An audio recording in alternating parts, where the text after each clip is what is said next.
Mm, mm, mm. I um I really appreciate y'all tuning in. And I will be honest, I thought this morning when I got up and I started flowing through, hi, Andrea.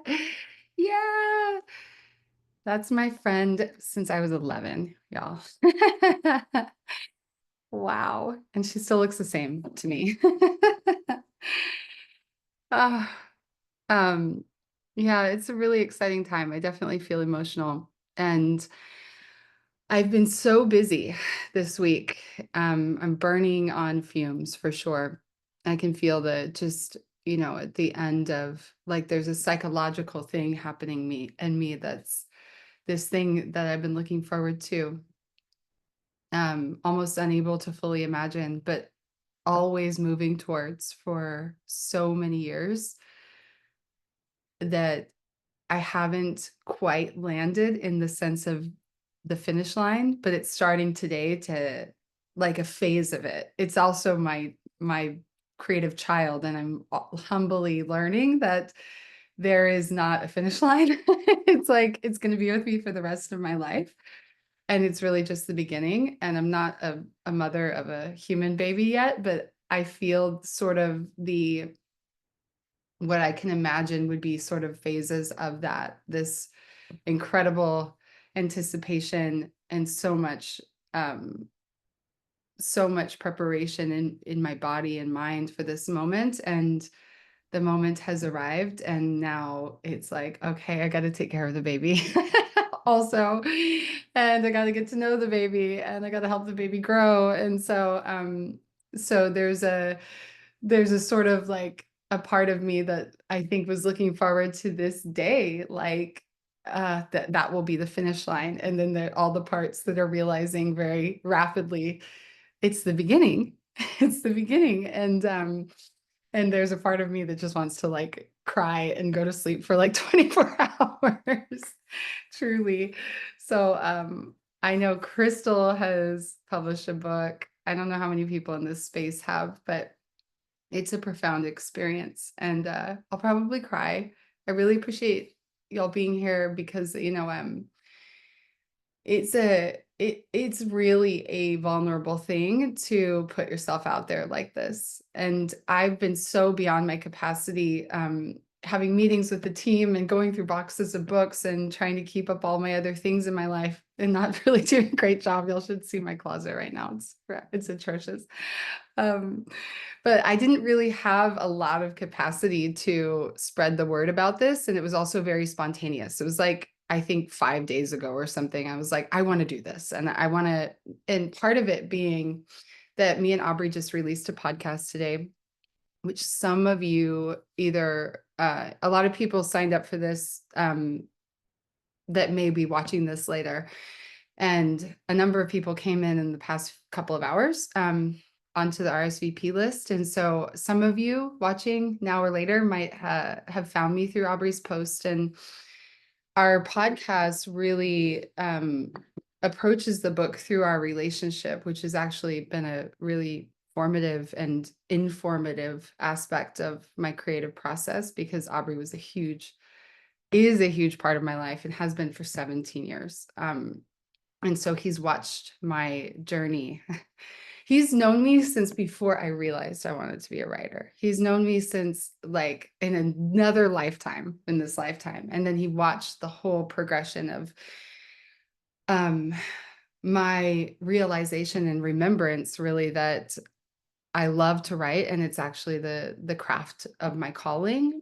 And once I started to realize that when I was about 30 years old, um, I realized I'd always felt that way. And I have all these, like, when I go through my mom did like a garage excavation last year and pulled out all this stuff from when I was little. And like, as soon as I could write and create, I was making little books and I would write poems, and it was in me. And so much of that creative curiosity, it got just completely obscured, largely by the distraction and the adventure of um, seeking social security, inclusivity, the pursuit of being a beautiful woman, and the ways that made me feel secure in the world. And, hi, Michelle. Oh, oh, I'm gonna cry. I'm trying not to.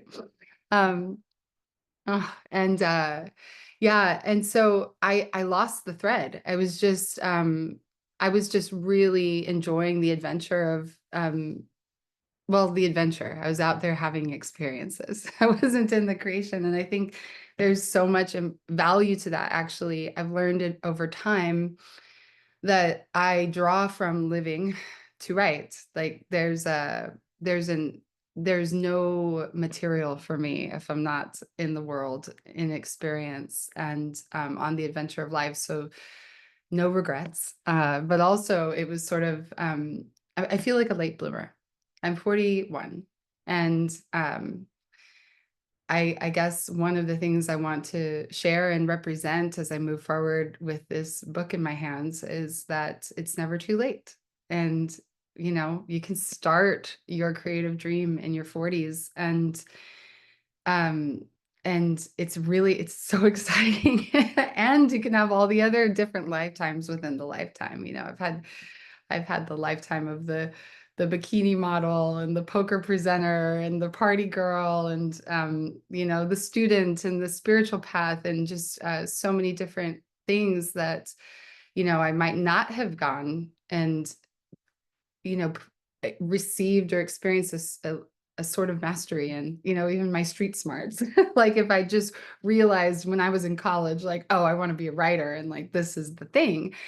And it took me really breaking down, feeling not fulfilled in a lot of what I was doing around the time I was 31 years old, that I started to turn towards writing as my salvation, really. It was like I was in such a low place. I was living in Las Vegas at the time, and I do talk all about that on the podcast, but I started to find my way back to my true nature, my true self through writing. And at that time it was much more healing for me. It was really just an aspect of recording my life and writing about my experiences, not as poetry.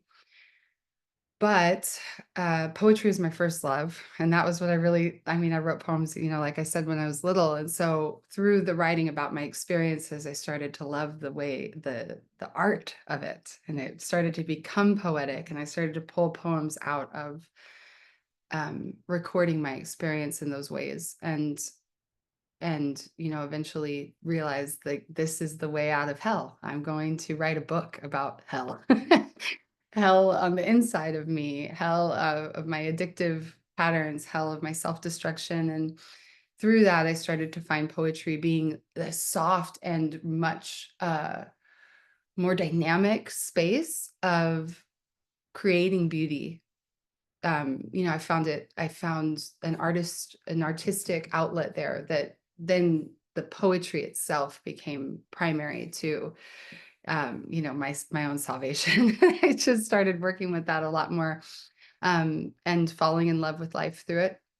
And so I wanted to have this call tonight and offer this call because I wanted to create a space where, outside of the story of my dark night of the soul and the ways that Aubrey, has been my kind of guardian angel in certain respects of keeping me from forgetting who I really am in the times where I really needed it.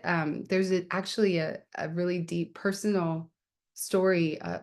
There's a process I went through with this book that is very intimate to my soul, and I want to share it alongside what I share in that podcast. And I think that there's potentially a map that you guys might benefit from hearing about and be interested to just look at, how could that nurture my creative work, whatever your creative work is.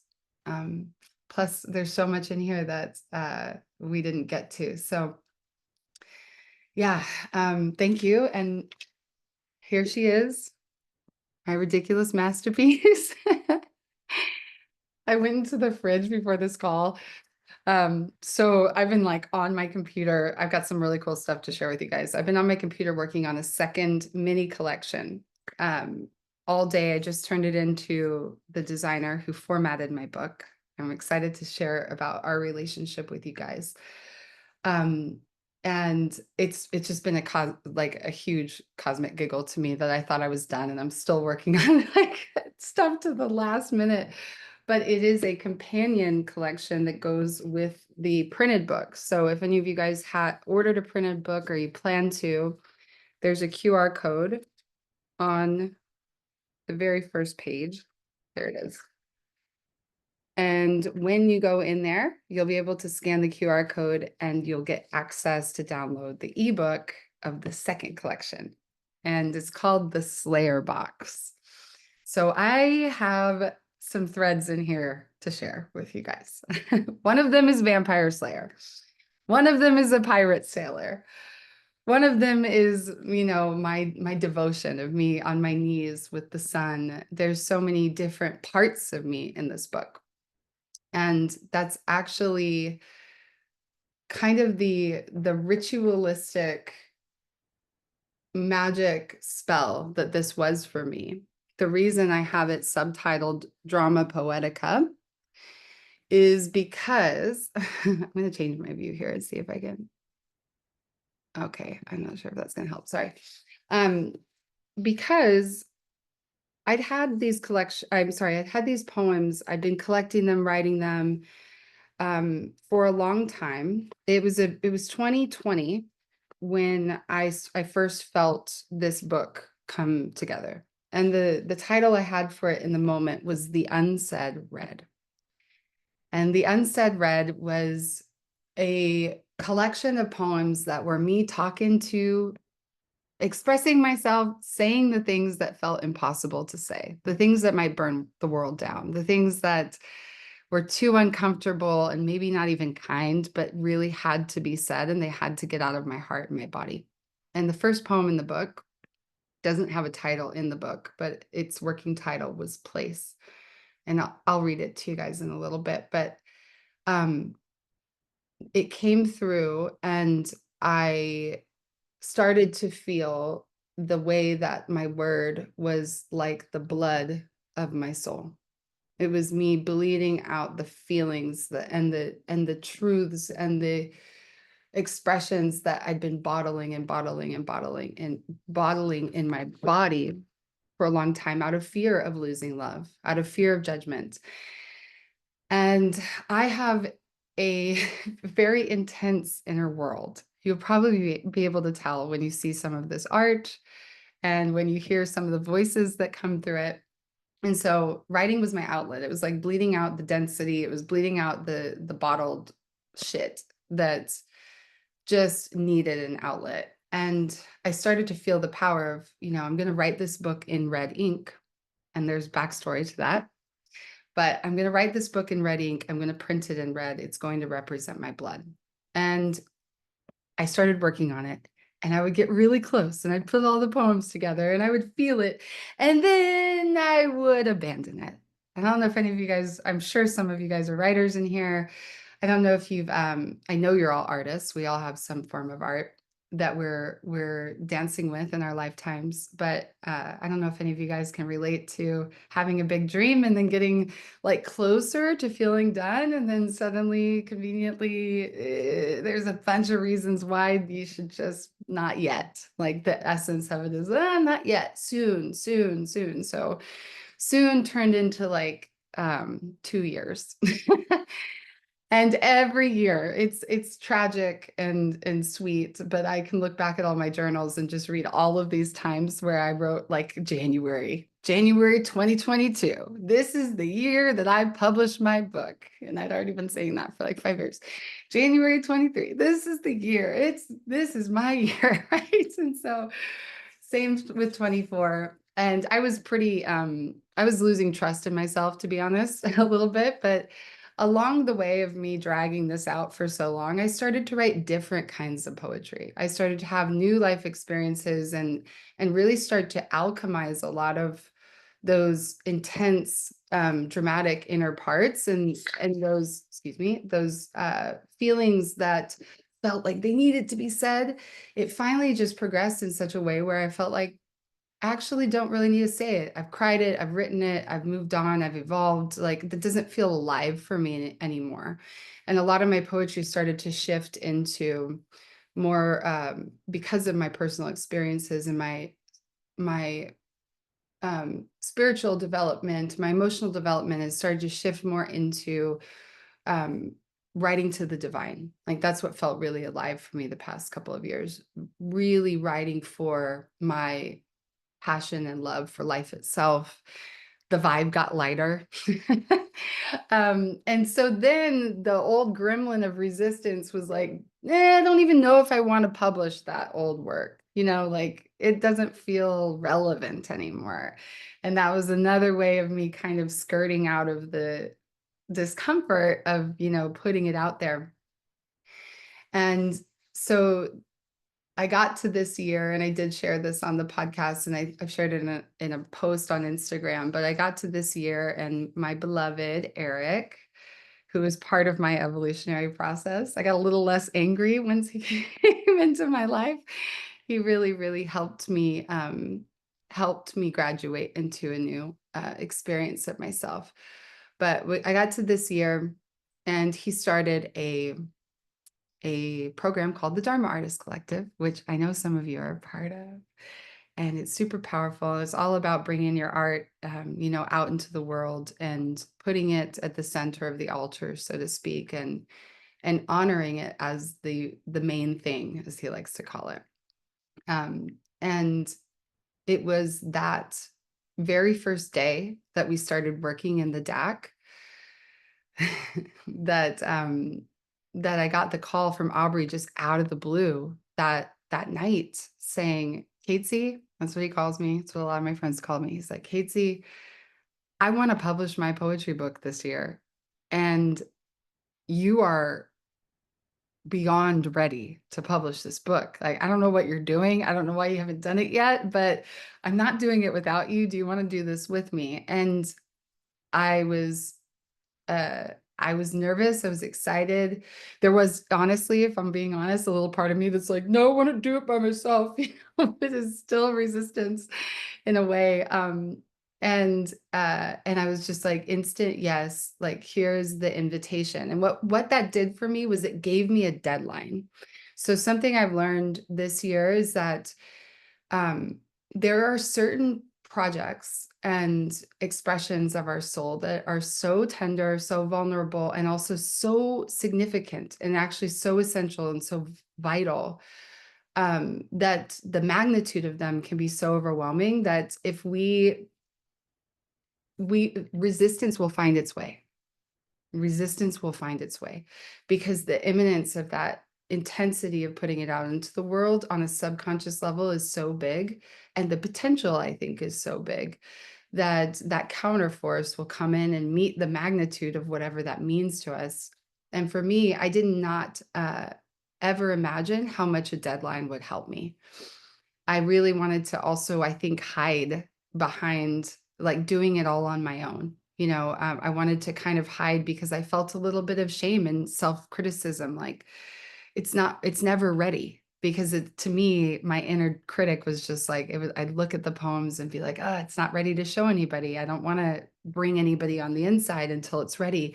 Well, that protector never let it be ready. And so as soon as that deadline came in for me, I got to work, and I'd worked for so many years already on it that I thought that it would be done in 30 days. I was like, I got this. I'll have it ready. Give me a couple weeks. I'll have it put together. And so no, no, no, no, no, no, no, no. It's a whole nother layer to really take all the work and then build a coherent collection and then go through all the minutia of every micro decision that comes through, and finally like saying, this is complete. I'm handing it over, and I'm like washing my hands now and letting it go live in the world. That was another deep chapter. And what I had to cultivate was, I learned quickly that within each poem, there were potentially hundreds more decisions to make. There was the decision of, do all the poems have the same punctuation style? So in Aubrey's book, every poem has no punctuation and then it has a period at the end.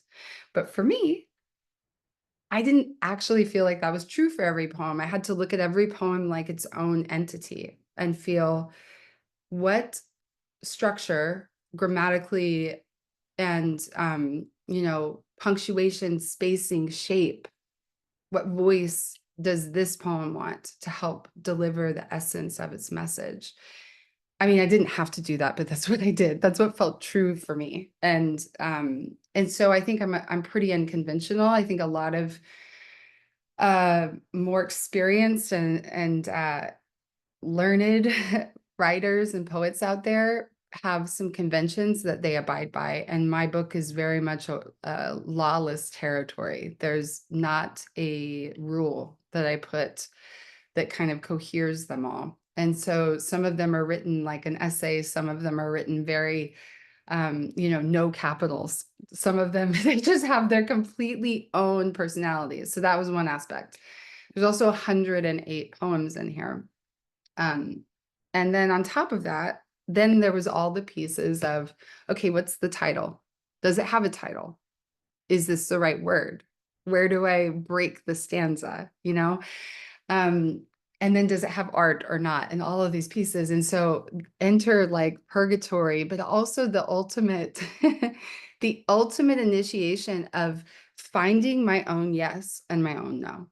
And so I had to really double down again and again on my intuition. And even when I sent it to the editor for proofreading, which he didn't do any editing on creatively, he was just like looking for, typos, some grammar, and also like a feedback on whether or not it lands for the reader. And I sent it to him and to my mom. And that was vulnerable. That was really, really intense. And it was really cool because when I sent it to my mom, I was so nervous. I was so nervous. There's some poems in here that are, I'm like cringing that anybody is reading them, let alone my mother. Like my sailor poem, it's like, my pussy sings like a siren. She wants more to devour. I'm like, hey, mom, tell me what you think. And she, like the sweetheart queen that she is, I thought she would really, and I got a lot of my taste in art from my mother. She's an artist. She's just really brilliant. And so I was nervous because her taste is good. I respect it a lot. And she actually was very clean. She went through and suggested a bunch of stuff to me. And then just very simply at the end, she was like, this is very good. I'm very proud of you. And I was like, oh. But I was able to go through her notes and go, actually, and just go, nope, don't agree, don't agree, don't agree, don't agree. I'm doubling down, I'm doubling down, I'm doubling down. And then every now and then, that's a good point. I'll take that.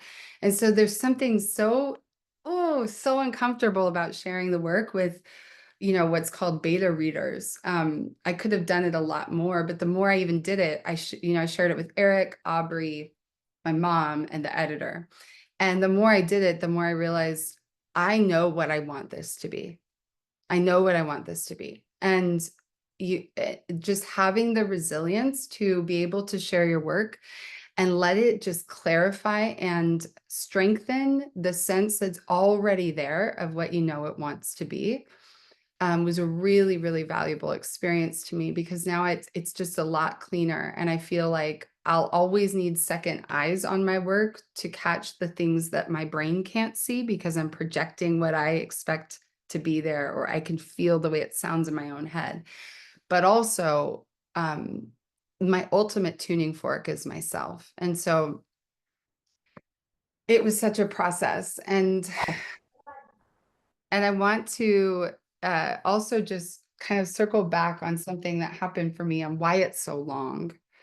Uh, Another thing my editor said to me, Niels Parker, who's Aubrey's editor, who he got me in touch with, we had a call and I was really going crazy at this point. I was like, I don't know what it should be like, what's too much, what's not enough, blah, blah, blah. And he was like, don't put all your work in it. He was like, all first-time authors, they do this a lot. They think they're never going to write a book again and that they need to put everything in the book. And I felt that advice and I sat with it and I was like, no, I want to put all of this in this book. Like it really feels like it belongs together. So it just helped me like really again double down. But what happened was the reason there's as much as is in here is on my birthday last year, on my 41st, I felt this sort of looming heaviness of like, I've been just letting myself down for years, talking about this book and dragging it with me to every New Year's resolution. And I really want to bring it through. So I brought all my writing materials, all my journals to an Airbnb. I made a huge altar to my muse.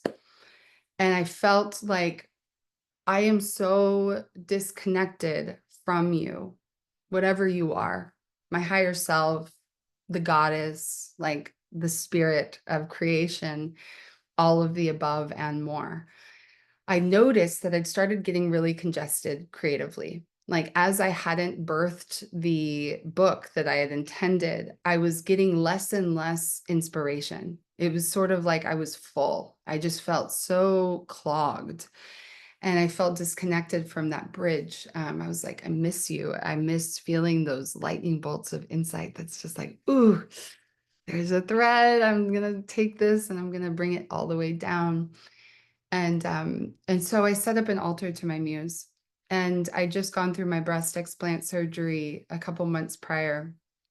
And so I made an offering of, actually, I'd love to show you guys. It's really wild.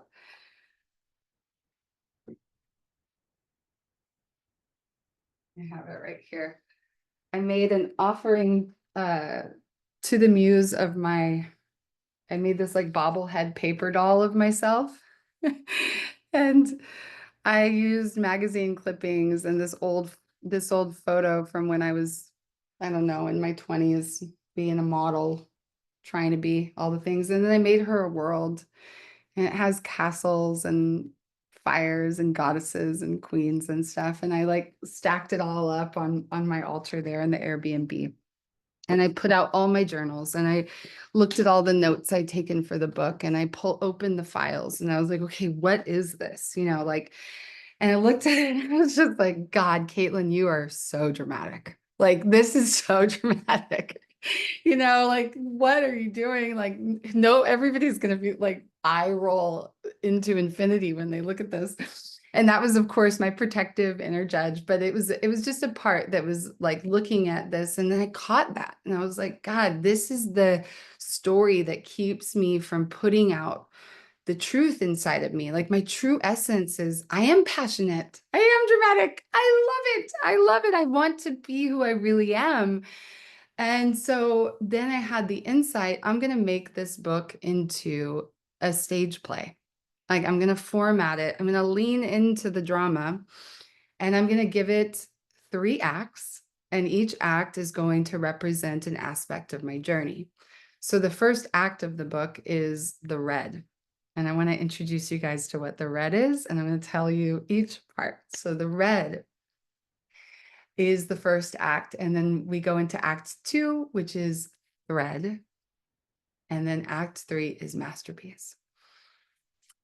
And what the story is behind our lovely act number 1. And I also made this, I felt very inspired to have it feel kind of like a weird dream. Lots of things like breaking the rules a little bit, creating a little bit of mystery and disorientation to open the imagination a bit. So every act has different stages, and that's my, cheeky stage of development, but also the stage of life. We're on stage. So stage 1, stage 2. And my mom was like, that sounds kind of like cancer. And I was like, yes, no, I'm doubling down. I'm doubling down. It does, but we're going to go with it because I love it. Um, and so the act one is honoring the woman who's been writing for all of these years. This was the sort of, there's a lot of pieces in act one that as I developed a little bit more skill with writing and distanced myself also from the experiences, it got easier and easier to want to discard them. I was kind of like, oh, it's not very good. Nobody cares, like it was almost me rejecting myself. It was almost me like still not being able to fully love and integrate the young woman in Las Vegas who's, just going through it and needing to bleed out her feelings and needing to find her way. And even though some of them felt like, okay, these aren't the most, these might not resonate for anybody. They're not, they were for me.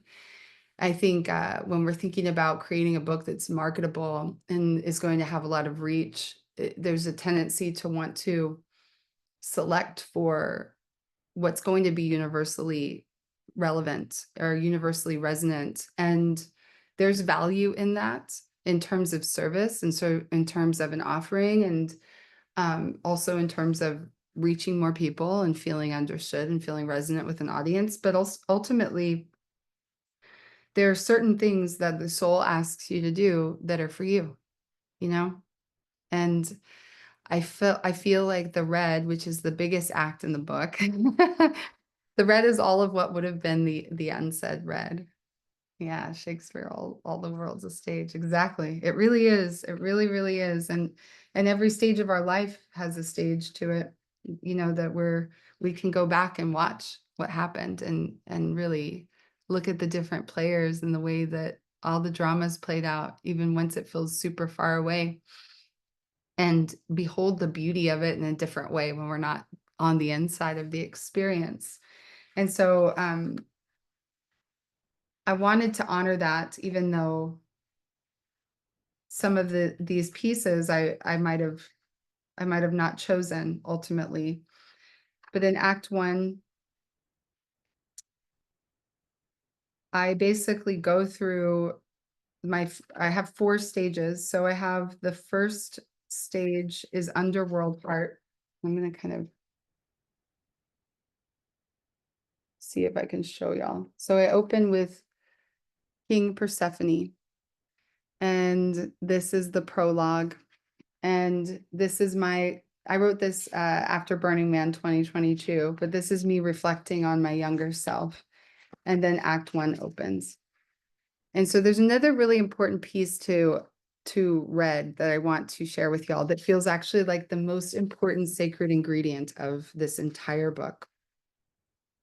And that is, I've shared this a couple of places, so forgive me if you've already heard this story, but it's super dear to my heart and very important for this work.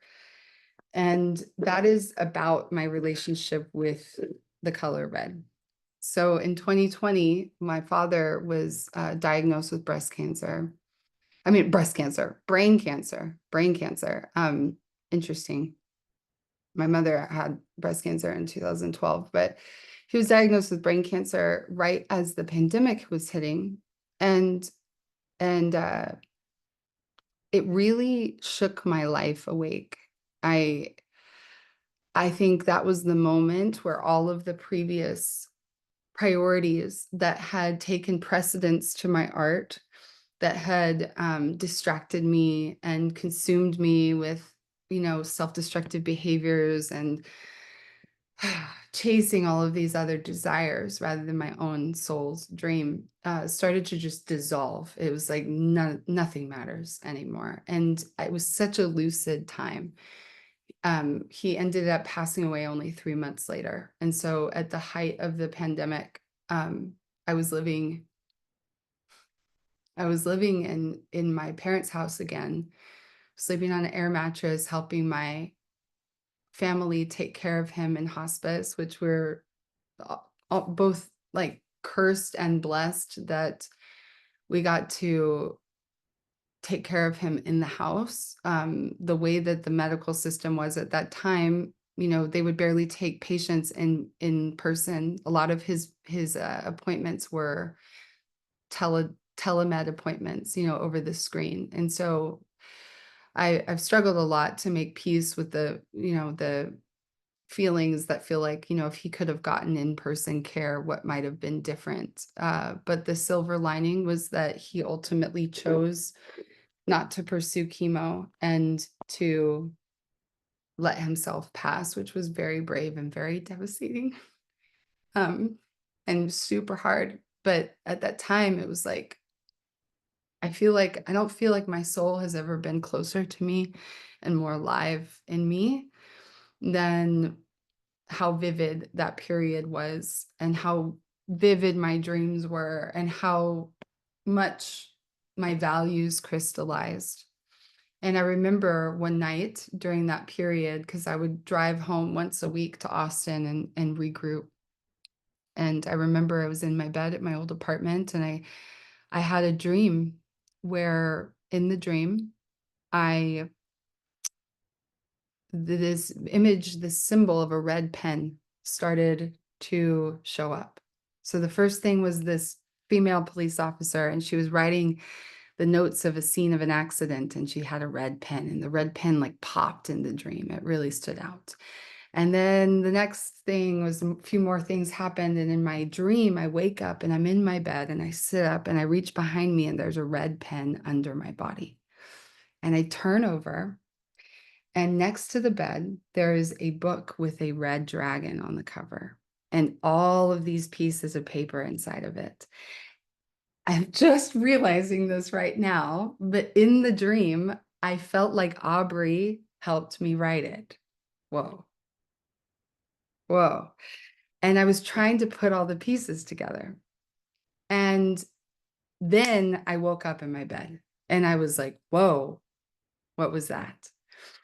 And the insight was what I want to do with all of these feelings is I want to, yes, Angie, Dragonheart.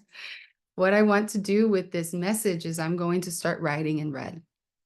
And every time I have a strong feeling, a thing that needs to be expressed, my devotion is I'm going to write it in red. And so I got red pens. And from then on, I always wrote, when I was writing from my heart and soul, I always wrote in red ink.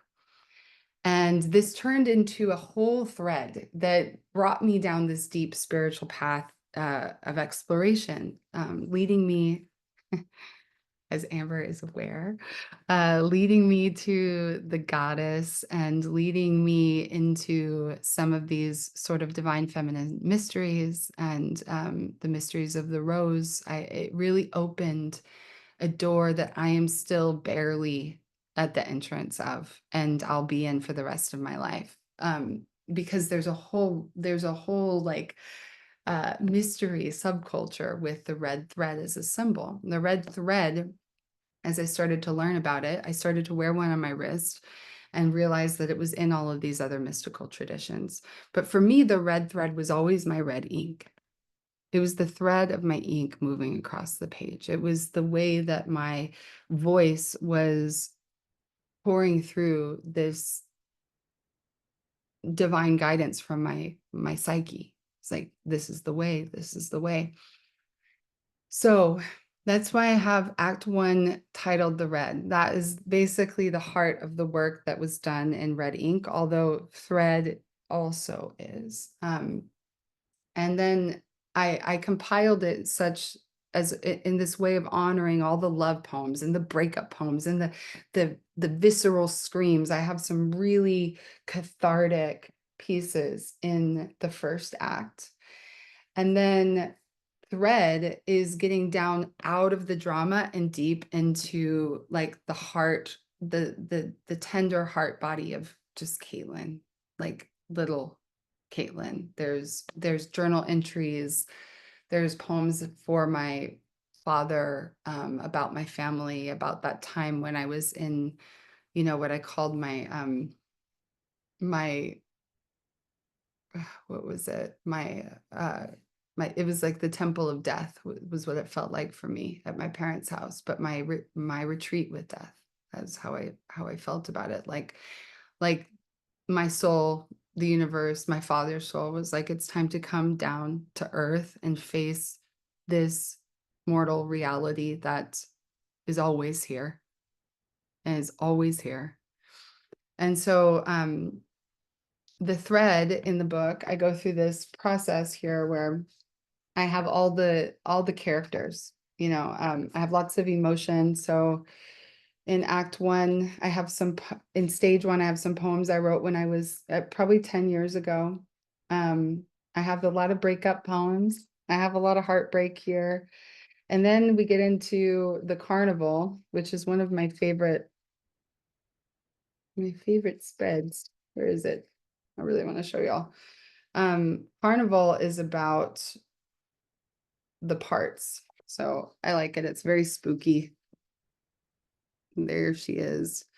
When we get out in the ocean of emotion and the sailors here, and she's the one that doesn't want to get married and she never wants to settle down, and the world is her empire, and she's at sea forever. She's got an eye patch for sure. And that's like very much in my essence, but there's more. And this to me was about alchemy. So I have this page, this spread here is called, it says vitriol.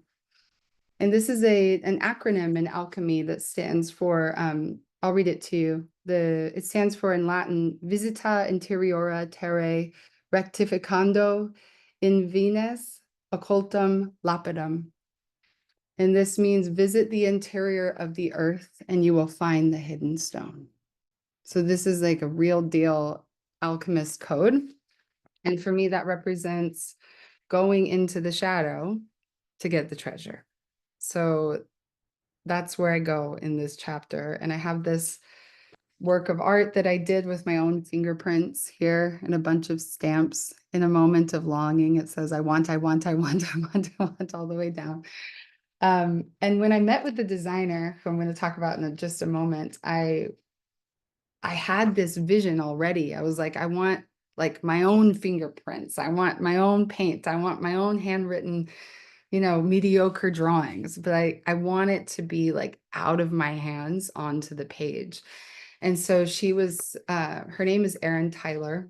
She was such an advocate for honoring my vision. And I was so blessed to get to work with a woman who I think could really connect to the scream in me that needed it to look like this and feel like this. And she got it. She was like, she'd be like, you're fucking crazy. I love it. I love it.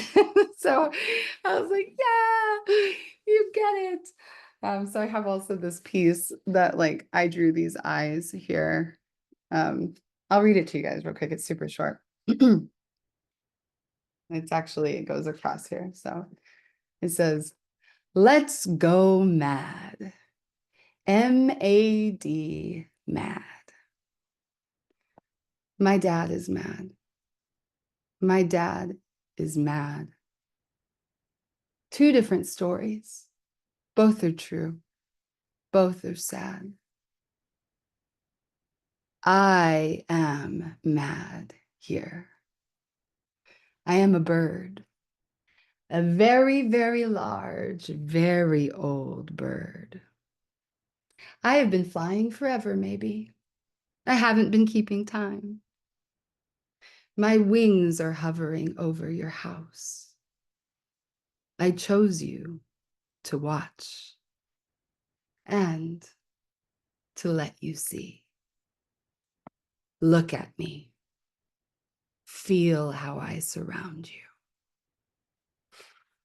So,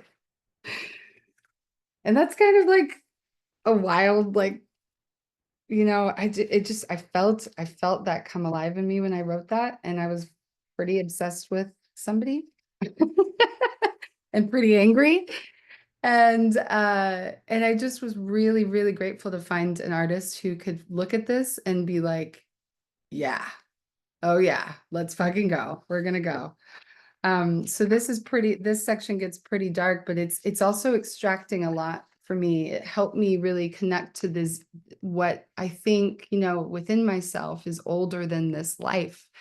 It's like something, I think a lot of women experience this. I think all people, carry lots of different things from past lives or the parts of the mystery that we don't understand. But I was born with a fire inside me.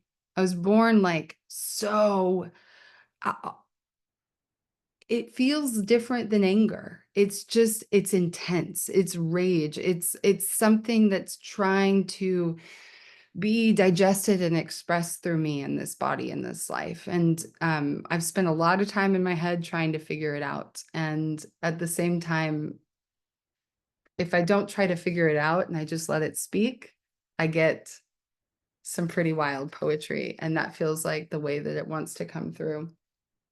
So another thing I have in here that I just want to plant the seed for you guys as you check out the book when you get to is I have an image, and it's recurrent, of my Vampire Slayer box. So I actually have this antique vampire hunting kit in my living room. It's got a silver dagger. And that's the dagger I'm holding on the cover right here. It has a silver flintlock pistol, silver bullets, holy water, stakes, crucifix, the whole nine. It's pretty creepy looking, but I'm super in love with it as a sacred item. So I feel I'm a big kind of hoarder of treasures. It's my pirate in me. But I really believe in the power of working with symbols and tools through the physical manifestation of a sacred item. And I think, depending on it, it feels like a creative act to me to feel these colors, symbols, and characters and everything that seems like it's part of my soul, because it's interesting to me. It's attractive to me. It feels like my appetite, my creative appetite comes online when I connect with certain things. And I see this with everybody. Everybody has almost like a different, you could see it like a vision board, certain colors, you can feel them in people. It comes through in how we dress, and it comes through in the art that we make and the businesses that we create and the things that we offer. And what I love to do is I like to take that out of the psyche and give it a place in the physical that then I can work with it and honor it. And it also informs and reminds me to come back into my soul. So everywhere that, like, let's see if I can show you guys this madness. I've posted it a little bit, but this is my desk right now. I mean, that's a lot. It might be a bit much. But maybe there's some inspiration there. That is to me, I create these altars. So I had the one to my muse where I got the insight about the drama and the stage play. And then this one, my desk, it's been being fed for a long time. So at the bottom of that pile is a red pen that Eric gifted me in 2020. And it's been getting built upon and fed and added to for years. And so the more I sat here for the past year putting this book together, I continued to add things that were coming up in my journeys, gifts that I got and little cards. And I have chalk here banishing the evil spirits and all the things. And it's like a witch's den over here. But now I'm getting to the close of the process and of this particular process. And there will be a time to clear all of that away and listen to, okay, what is the next thing that goes on the altar? And so maybe that'll be interesting for you guys to play with in your creative processes. I want to show y'all just one more thing. I've also the whole time always had this, I've had red thread. This is getting out of hand, but this is a chalice of red thread, and that has symbolism of the life force of blood, the divine feminine, the deep feminine, my matrilineal line, my red ink. It's I take it with me places as an offering. I got like a nice alpaca wool, red, like naturally dyed red. And so it could be an offering to the earth or whatever I want to create. And sometimes I'll put, little notes to myself or spells or prayers or wishes. And so all of that, years of that went into this. And recently in my newsletter, I was talking about a ceremony I was a part of out at Gardeners of Eden farm with Aubrey and some of the rest of the team, my friend Frida. And I was watching the maestro. We were sitting with Wachuma, and I was watching the maestro put together a despacho. And in the Andes, they create these beautiful despachos where it has so many layers, and each piece of it is a prayer. Each piece. So you start with usually cornmeal and agua de Florida or some other kind of libation or perfume. And then you have the quinto, which is coca leaves, and you blow your prayers into that, and you invoke and honor different guardians of different aspects of the different realms, and you lay down the foundation of the mesa or the table or the ground with these pieces, and you build, cotton, beans, flowers, sometimes candy, syrup, mezcal, like whatever you want to feed to the gods, right? The gods of the earth, you want to feed Pachamama, and you build it and you build it and you pray, and it's a long, beautiful process. And everything about creating this beauty is you're creating a gift. You're creating a gift to say thank you for my life. You're creating a gift of reciprocity. And looking back on this journey, so many years in the making, all of the ways that it was dragged out through resistance that let me also continue to feed the altar of the prayer of this book. I was able to feel it at the end coalesce into this stunning epiphany that, like, oh, I made this for God. Like, I made this as my offering. This is every prayer. This is every tear. This is every experience. And that's how I dedicated at the beginning is, to the goddess of this great mystery. As promised, I made this for you. And I feel like, when we have a creative calling, when an idea inseminates our consciousness and presents itself to us and says, bring me in. You can see me. You can feel me. Bring me to life. It becomes a relationship of a promise. We can say no, we can decline it, we can refuse the call. But as soon as we say yes, that promise starts to work in us and teach us and guide us. And at the end of it, whatever it is, whether it's it's a business, a product, a relationship, an ending, even to something, it ultimately becomes our offering. It becomes the thing that we present.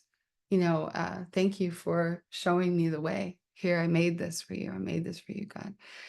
And that's how this feels for me. And ultimately why I feel so grateful that I got to be surrounded by people who encouraged me, because it is in a way self-published. I'm published by Chakaruna Books, but it's a very, very young publishing company, and it's spearheaded by my best friend. And every time I looked to Aubrey or his editor or Aaron, my designer, or anybody else and said, what should I do? How should this be? They said, what do you want? What do you want to do? What do you want it to be? What do you want to do? What do you want it to be? And so that was frustrating sometimes, but ultimately I got to put everything I'd ever wanted to share into one book. And what felt important to me ultimately about adding, because I could have just had it be the red, and it could have just been, all about my past and my soul, but it didn't feel complete to me now. And so for a long time, for the last chapter, the masterpiece part, which has a lot of poems for the goddess, for the world, for life, for different parts of life, that actually felt more like me now. And it felt like the arrival of the young woman at the beginning. And so this book is sort of like, it's like all poetry books. You can kind of crack it open and read any page and just have the singular poetic like morsel. But it also kind of reads like a story. And so you can really read it cover to cover and go on a journey where you feel the evolution of my consciousness, which I think has something for everybody, has something for wherever you're at. So in the final end of this, the turning point, the last thing I'll share story wise, the turning point for me on when I started to feel this shift in my voice, my expression, it came with the dawn. And so this is stage 6. And Erin, my designer, planned this page, and I was kind of like, that's a lot of my face. I was feeling a little bit bashful. She's like, whatever, you look badass. And I'm like, yeah, this feels a little bit like toot toot, that's my own horn.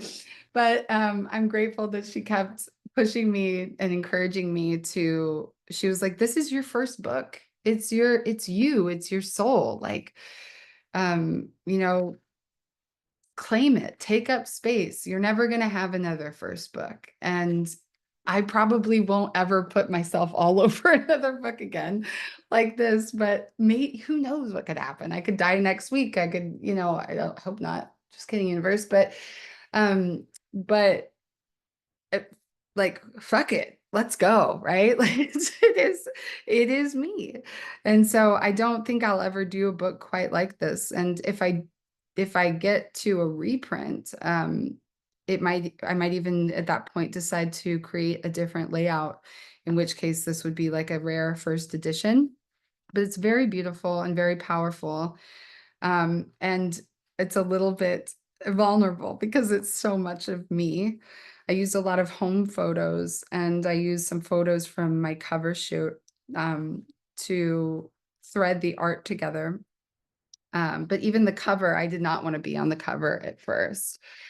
For those of you who know me, you probably know that I love costuming, and I actually am a very expressive person, and I don't mind the stage and the spotlight at all, usually.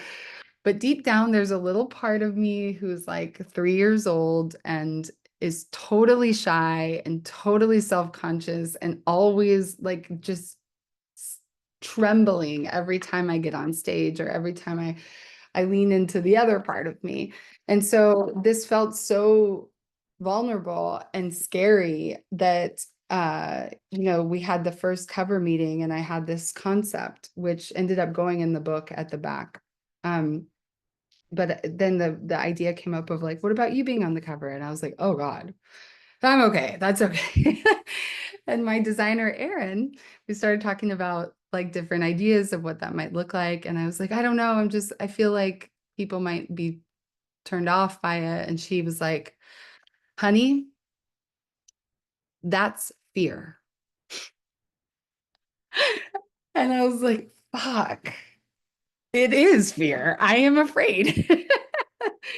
And she was like, and that's when she gave me her whole spiel. And she was like, you belong on the cover. There's nothing going to be as powerful as having yourself there. And so go for it. And so I went and did my crazy photo shoot and dressed up like a pirate. And then we got into the whole process of bringing through this sort of blood Eden that was the, dreamlike, surrealist, like, window into what's happening on the inside of me.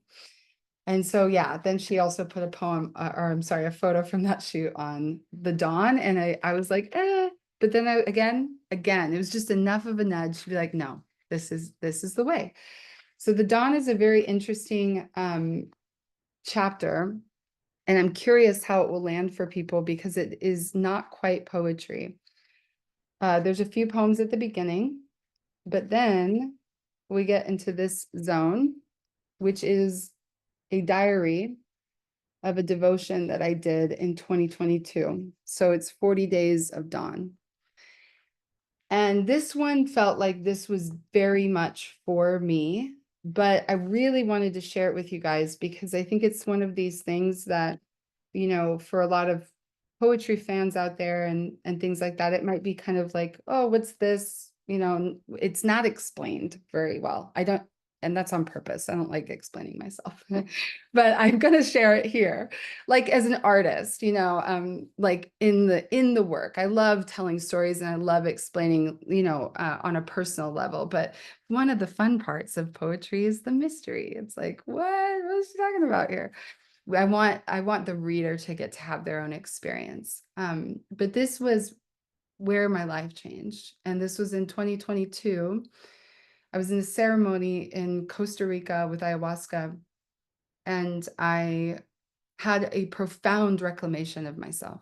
I realized in that so many things happened. I could never do it justice, but I'd sat with the medicine 19 times at that point. And it was a moment of just feeling, wow, oh, this is what's possible. Oh, I thought I'd worked with this medicine like a lot.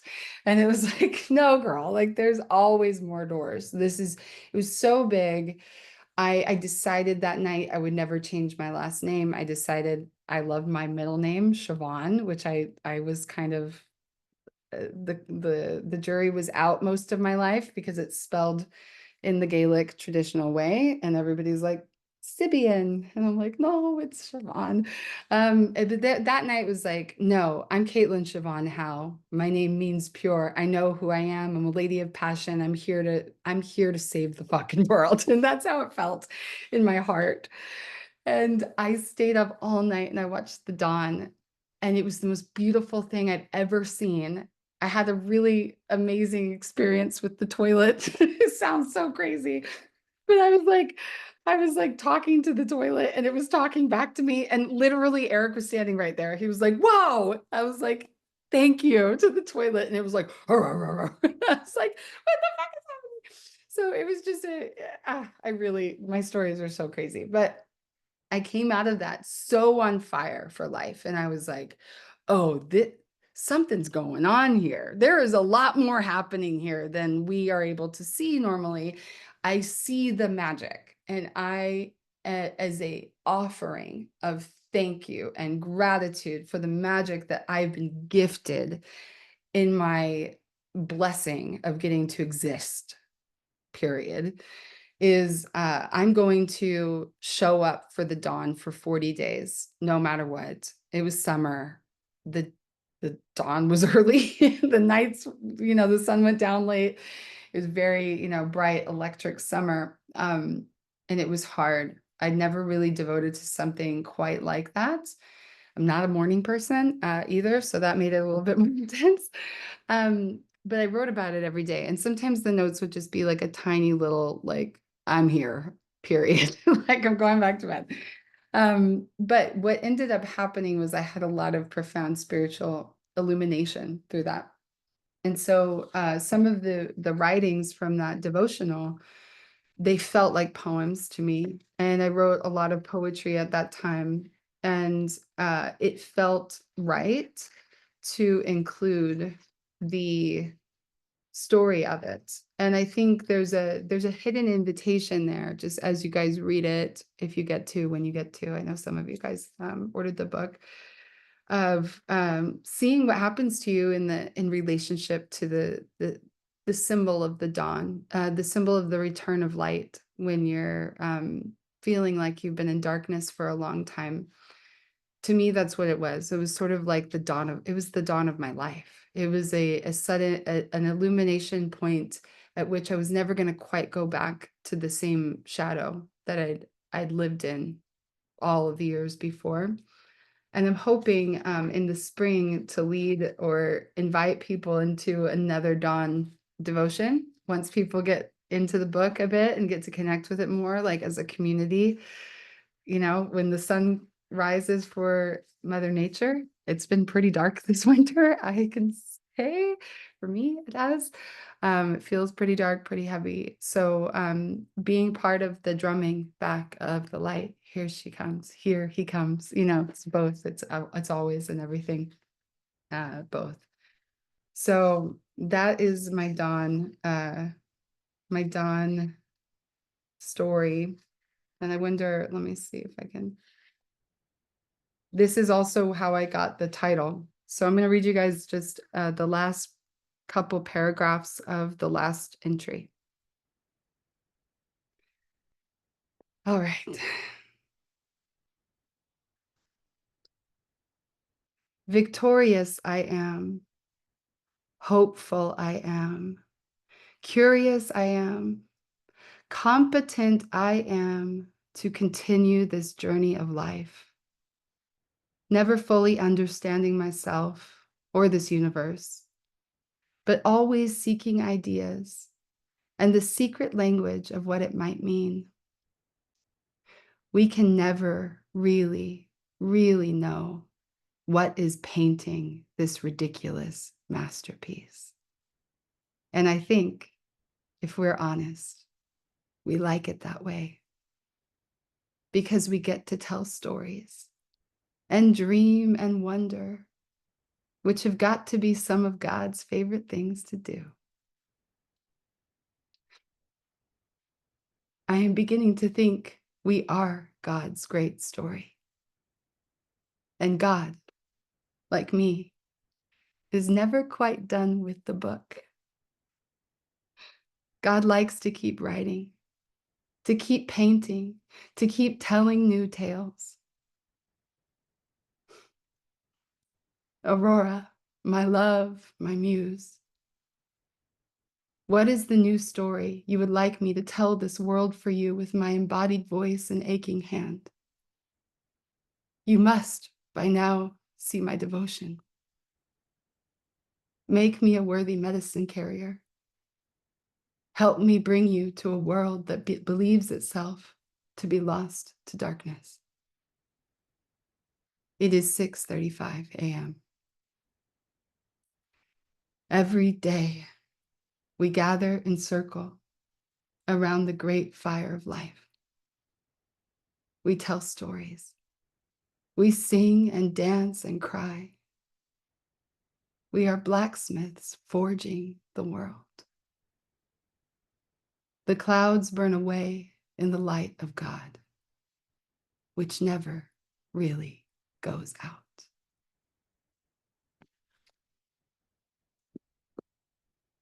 Thank you. Thank you for the sweet claps.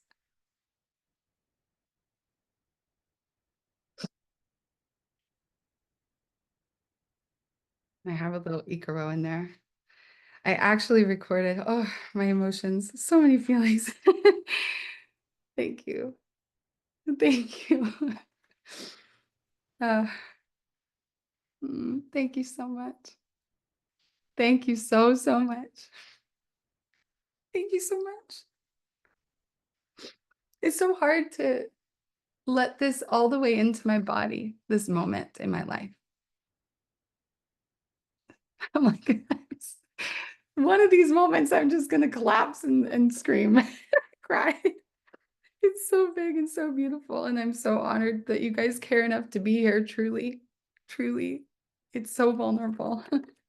And in a world where, there's so much, so many ways we measure ourselves against things like Instagram engagement and likes and interest and like all of these ways that our small ego selves can find to feel not good enough. Like just sitting in this moment and in this circle and feeling that you guys chose to be here with me tonight means so much to me. And I did bring a tiny bottle of champagne that I found in the fridge.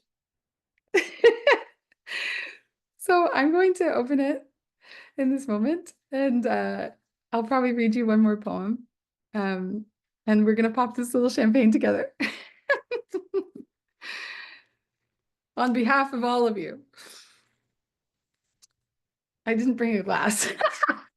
So I guess I'll have to swig it out of the bottle like the good old Vegas days. Thank you so much for caring. Oh, it did it itself. It popped itself. Woo! Cheers to all of our dreams, to all of our dreams amazing us and turning out even better than we could ever possibly imagine. All we got to do is honor it. With trust the whisper, follow it, believe in our souls, trust the vision. To resistance, fuck you and thank you.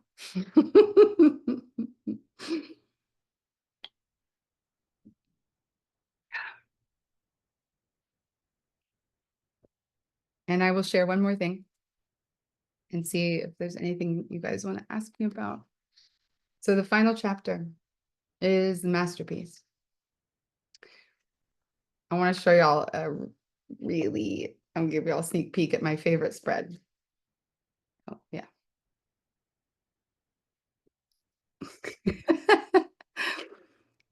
This is the first section of Masterpiece. It's called Rapture. And that's a mudra that I came up with on the eclipse, which Vailana and my friends named the Pussy Mudra. It's quite satisfying on the hands if you guys want to give it a try.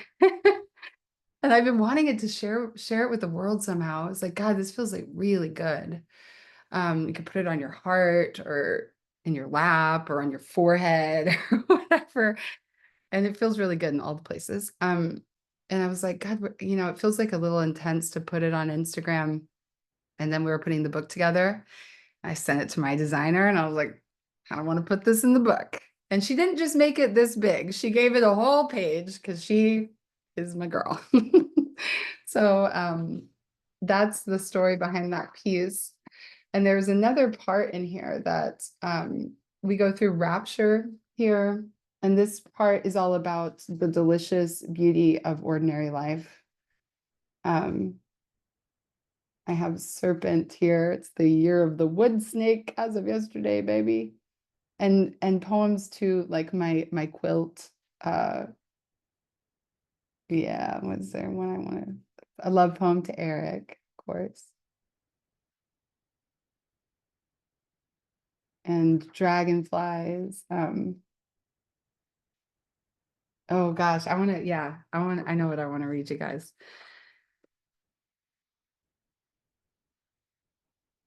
So this one's called Fecund Mountain. Okay. I want to write about the soft, wet asses playing in an oasis on the driest land.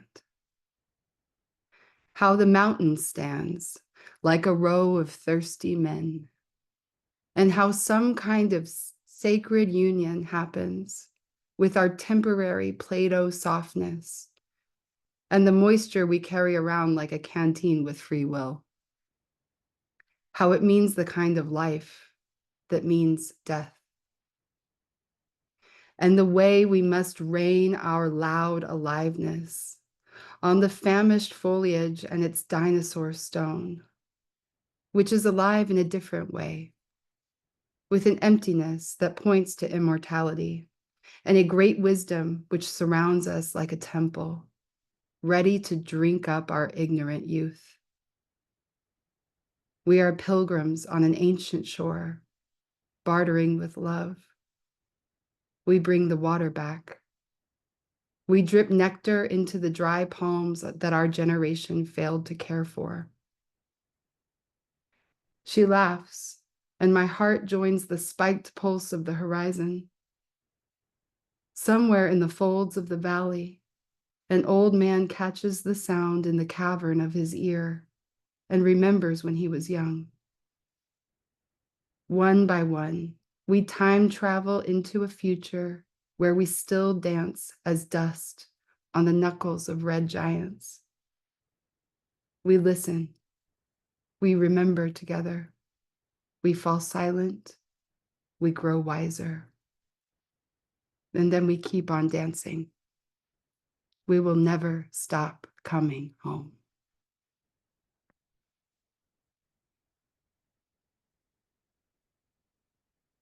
Thank you guys for listening. All right. Last chunk we have is Eden. Eden is I believe it's what we're already living in it. And we just have to clean our vision. We have to find our way to shift back into reality and recognize the paradise that we are a part of, and neglecting a lot and desecrating often. And I think it's through that remembrance and that realization and recognition that we will awaken to our deep, deep desire to take care of this precious earth that we're a part of. So that was part of the inspiration for this final section. I have some of my favorite poems in here. I have My Eve, which if any of you guys have looked at my Instagram, it's probably my favorite poem I've ever written. It's pinned at the top of my page. It's a long one. But I will read you one that, oh, and I want to share this with you really quick too. So this, I want you guys to be in the know about this secret code here. This page is a commissioned art piece I had done by Amy Salamoni, who is Form's Most Beautiful on Instagram. I asked her to make me a tarot card remix of the Lovers tarot card. So I wanted it to have some death in there. I wanted the goddess to be at the top instead of the magician, some roses, and the Sacred Heart, which has a lot of meaning for me. And in the center, I added this, it says dilatasti cor meam, which means you have expanded my heart. And it's part of a psalm that in Latin says, Viam mandatorum tuorum cucuri, cum dilatasti cor meam, which means I went the way of your commandments when you opened my heart. And so I put that here at the end of the Eden section as my devotion to the divine. And in a way, this book was a commandment. It was a creative commandment. It was like, here's what you must do. Here's your mission. And every time resistance comes up and self-criticism comes up and all these things, it's like, it's not about that. It's not about that. It's about honoring the gift you were given and honoring the promise that the covenant that comes with the gift of having your heart opened by the divine. There's a covenant there that's a creative covenant. It means I'm capable of receiving the guidance of the transmission of this inspiration. And so it is mine to do. It is actually mine to do. And when I let go of all of those parts of me that are like, how many people liked my post and did anybody buy the book today? And what are they going to think of me? And, it's like, now come back here. Like, this is about this relationship. And that's utterly fulfilled. And so the bottom, I changed it from the lovers to this word that I invented that I want you guys to know about, which is revelette. And this is the lover spelled backwards. So this is my new archetype that I've created as, hopefully we can get a tribe of revelettes out here being revolutionary poets as the lovers that we are. And the beauty of it to me is like, that's what the poet is. The poet is the lover. We don't need the other to be the lover. To the poet, everything is the other. Everything is the other. This candle is the other if I want it to be. I'm always writing a love poem to life. Anytime I honor something enough to give it space in my creative work and to honor it with a poem, I'm automatically in the seat of the archetype of the lover. And so I thought I really love that little secret hidden message, which is like, this is in you, as a poet, you are that. So if you guys want to join me in the Revelette revolution, it starts now. And yeah, just and then the last piece is this also felt like a like a magic spell for me.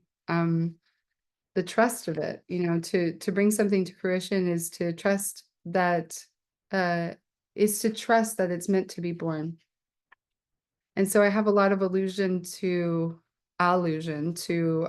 magic here, because I believe that that's what creativity is. I believe that's what art is. It's the ultimate magic. To create is to manifest something out of the imaginal realm. It's to literally bring it through another dimension of reality. And that is magic. That's proof of possibility, that if you can conceive of it, it has potential to exist, to manifest in some form in this dimension. And so at the very end, I really loved this little, I wrote it in my journal originally and transcribed it, but my very last page says,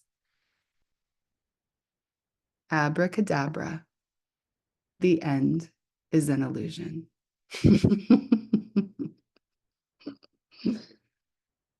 So that is my book. I'm going to read one more poem before we wrap up. And I just also want to shout out and acknowledge this part I got to give Aubrey credit for. The whole rest of it was completely, he didn't even know what I was doing. He was like, "How's it going with the book?"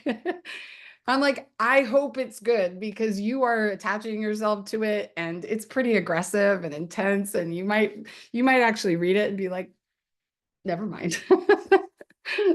There might be a couple poems about you. And you know what's so awesome is there are some poems about him, just a few, that are spicy. And he's such a badass. He just reads it. He's like, "Fuck, that's good. I love it." I'm like, "Yeah, thank you." Because it's about the art, baby. We're not holding any grudges. So I'll read you just, oh, I didn't read the one I said I was going to. I'll let you guys see that one. It's a nicer visual.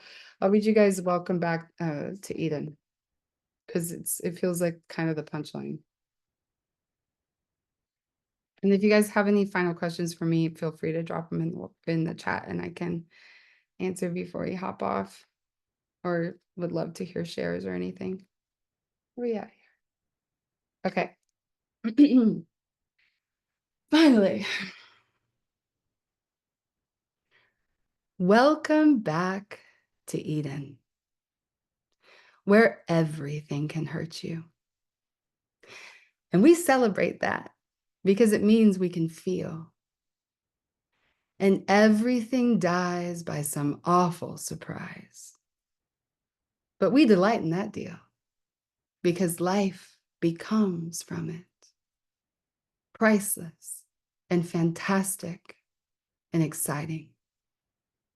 Death makes life matter. And matter is what we get to enjoy here. And matter is what we get to enjoy. Our unique gift here in the tangible dimension, full of God's every invention. You see, spirit made itself a home in all of known creation for this pleasure celebration.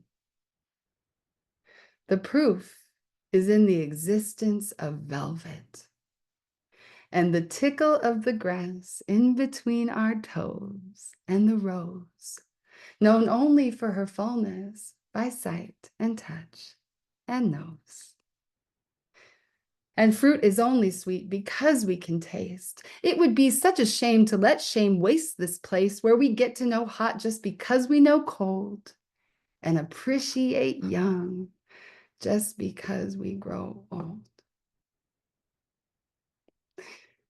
And if we're honest, we'll confess that even crying really does feel as good as the drugs on this planet of experiences tailor-made for the senses.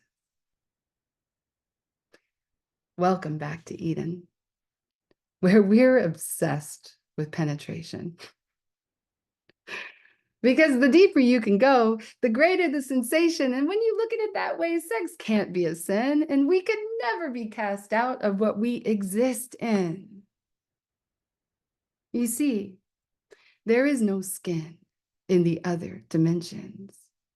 and I want skin in the game. I doubled down on my bet that we chose this right here because it's the best place yet. It only feels like hell every time we forget that this right here is Eden.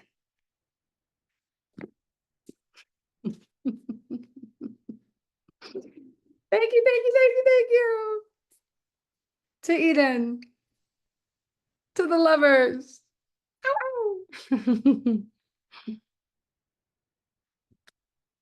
Thank you guys. I'm so excited actually to perform a lot of this.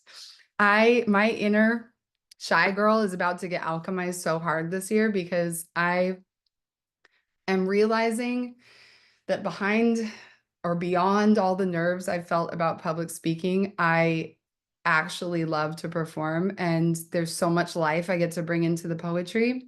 And so I know that that's a part of this book's journey, is actually to be performed. And what I really feel inspired to create through this is the ridiculous masterpiece theater for other people to be able to come in, get into costume, get into character, get on stage, share art, expression.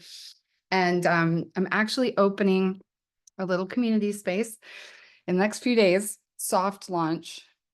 Not going to make a big deal out of it yet because I still got a lot of building to do, called the Playhouse. And this is sort of the first ember of that spirit. I absolutely prefer in-person connective spaces and hope to be able to produce that more and get to do that a bit with the book tour also, which we have 3 stops so far. So Austin on February 8th.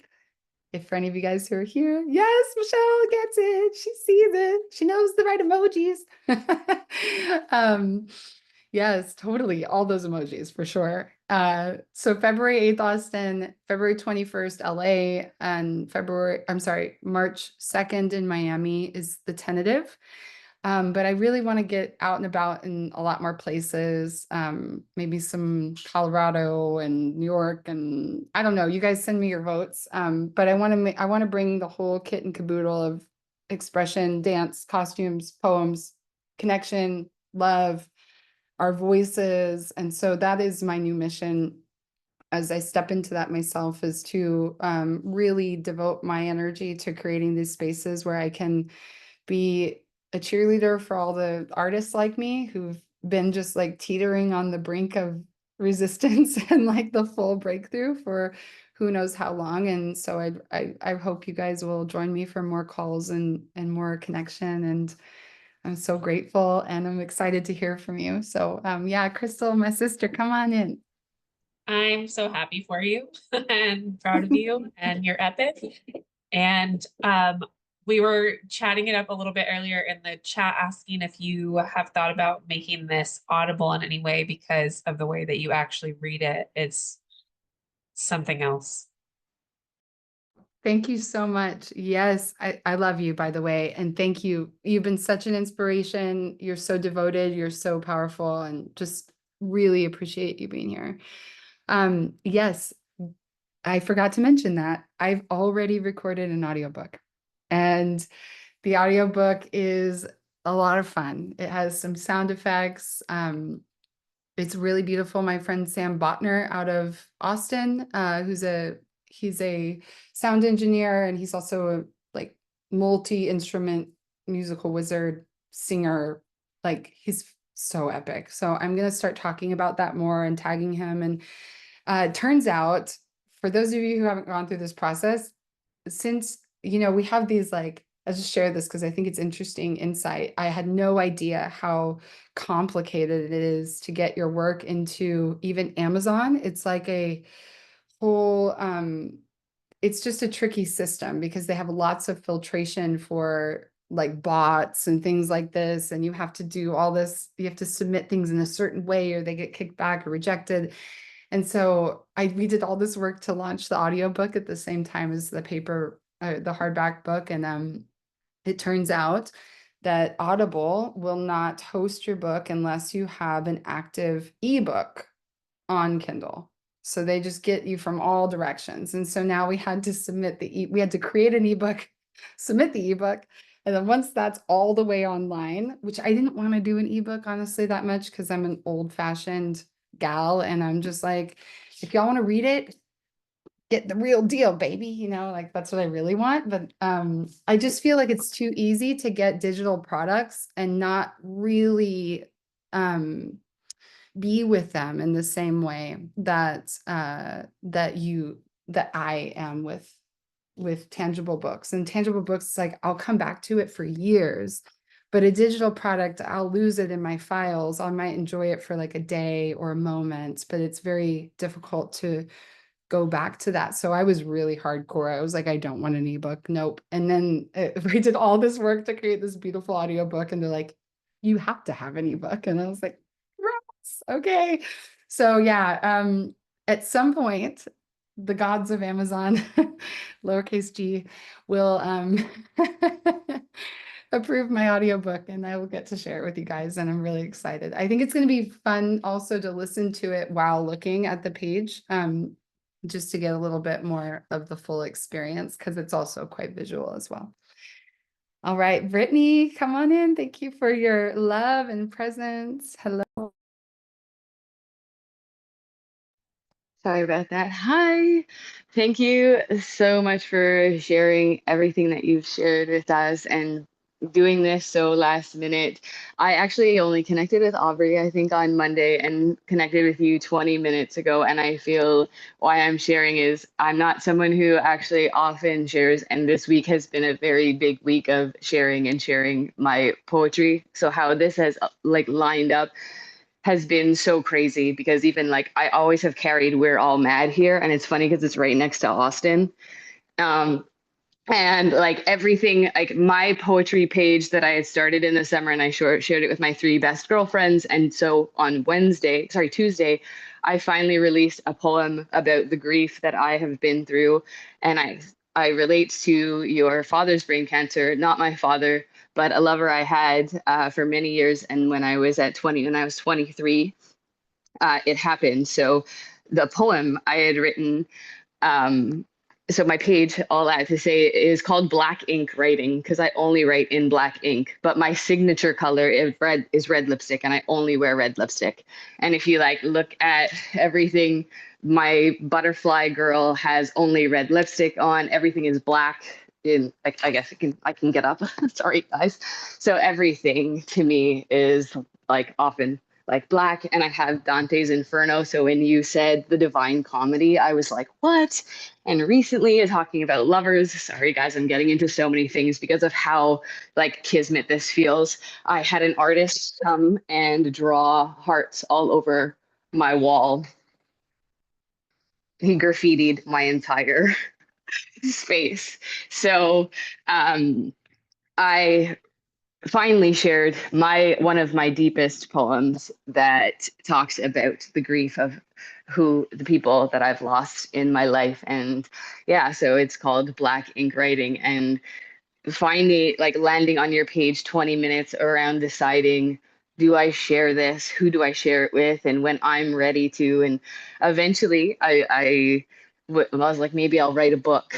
And for you to be so vulnerable and share all of this with everyone, it felt just like a sign to me to continue moving forward on this process. And I was like, do I put my drawings in it? Maybe I'll incorporate other people's art. I take a lot of photography, and I don't write anything when I post my photography because, like yourself, and I find artists and even writing, it's like I'll let people decide how they feel about the photo itself, and perhaps I could mix it in between. So I just am so I'm shaking because I'm just so appreciative of how this all lined up in such a beautiful way. Even Aurora, I named my mom's female cat Aurora because in X-Men, she's the goddess, she's the powerful one who commands the sky and the storms.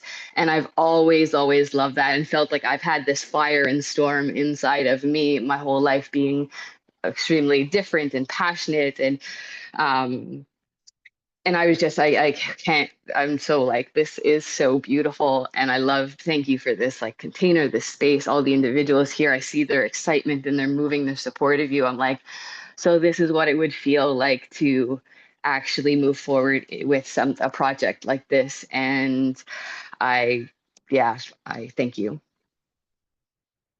Wow. I am so lit up hearing that.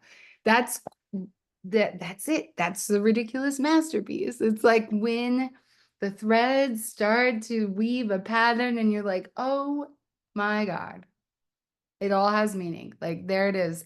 That's so, so synchronistic and so cool. So cool. In the playhouse that I'm doing, I'm planning on a Temple of Wow space where I just want to get together and share our holy wow moments.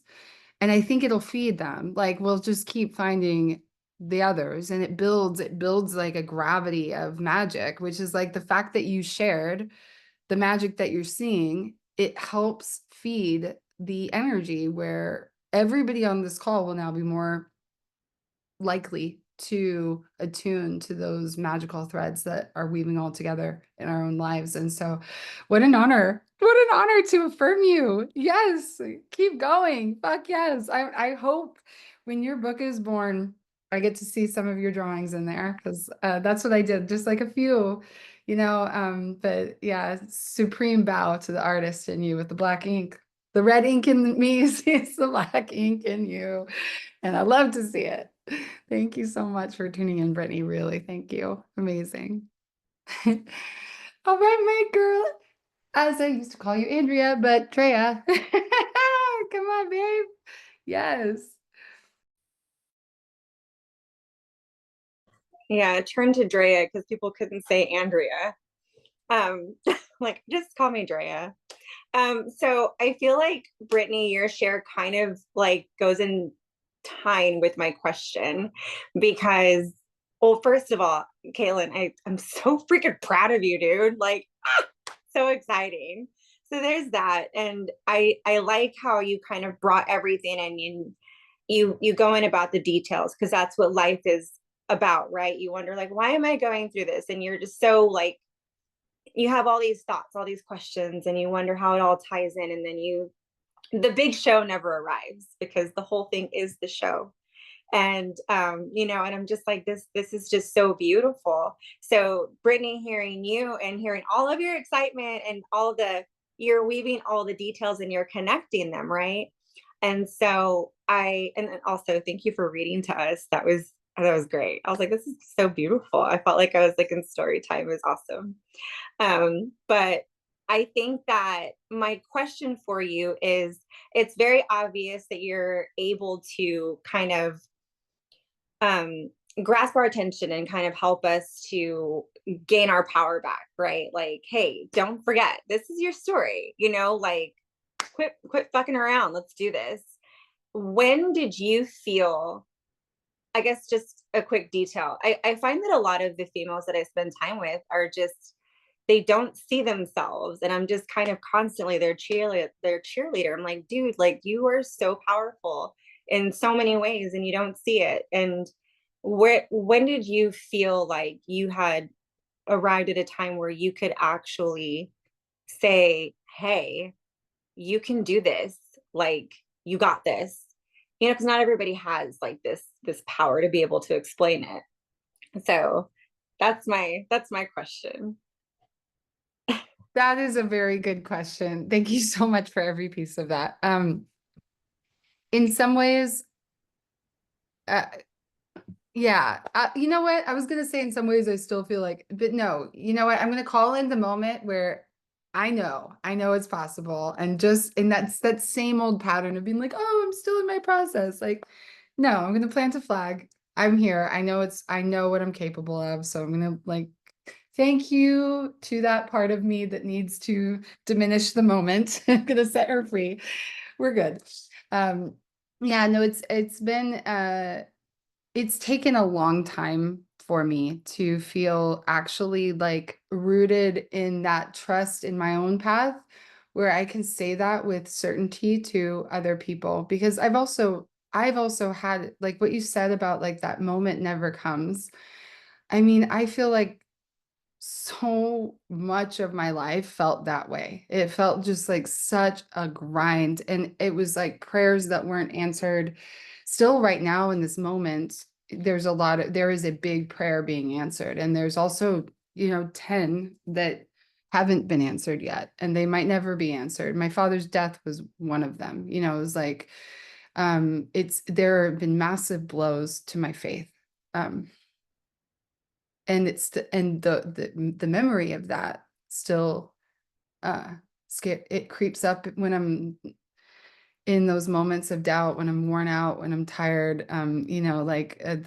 There's still like a part that's like waiting for the other shoe to drop, so to speak, because like it's not all going to work out, like that's still in me, actually, to be honest.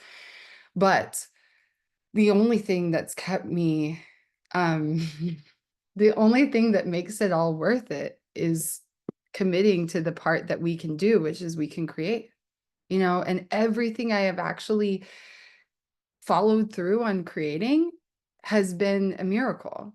And that's like, I can't save everybody's life, and I don't know what's going to happen in the world, and I don't know what's going to happen to me, but like every ritual, every devotional that I've done a bunch of commitments that I didn't keep. So just to help y'all feel if that's like I'm super human with it, but the ones that I followed through brought me so much magic and so much grace. And so the reason I'm able to, I'd say, to answer your question more directly, I think the first time in my life where I was able to say that with grounded confidence through experience, I was probably 38 years old. It took that long for me to really feel that way. And it came through me burning through fear, burning through doubt, and serving in Fit for Service, actually. And I have to say, like, there's a lot of people out there that kind of tease or troll, you know, Aubrey for having such a wild, weird life. He's friends with his former fiance. He's, he's an unconventional dude, but he's such a good friend because, we went through all our relationship as it was ended, and we went through all the normal challenges and pains that a breakup contains.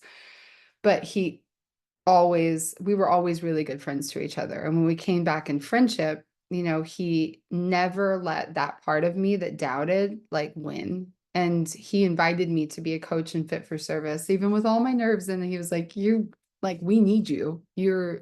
This is what, you're going to help so many people.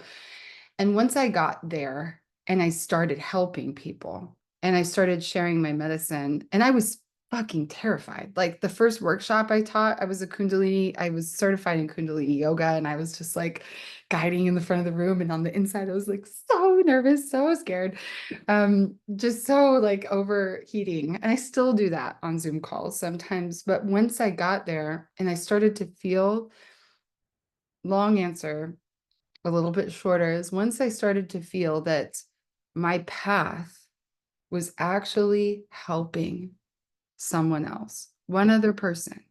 It was like, and that's the thing, is we're high risk, I think, right now, because we look around at social media and it's like, well, that person's helping 1,000 people and I'm only helping one, like this is like we can't minimize like one person can save another person's life by sharing their heart.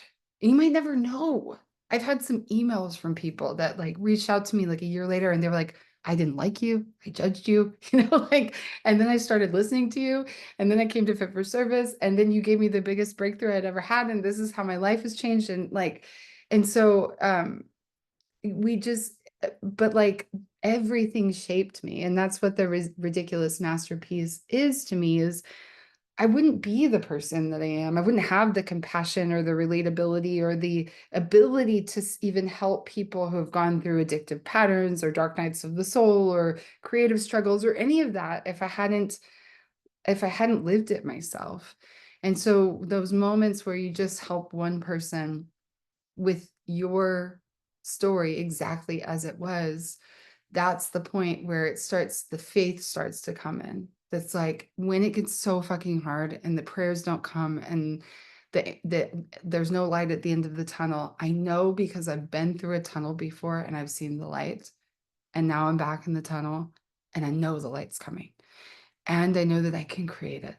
Like it's all about what we're willing to create. And so and the last thing, such a long answer, I'm sorry, but it just really inspired me. But the last thing also is the other turning point for me was reorienting out of what things needed to, and I fall out of this pattern a lot. And when I come back, it's so helpful. But the moment that things shifted internally for me, you know, in the past, it was a lot about proving myself, redeeming myself, validating myself, and often through love, through another person, through resources or whatever.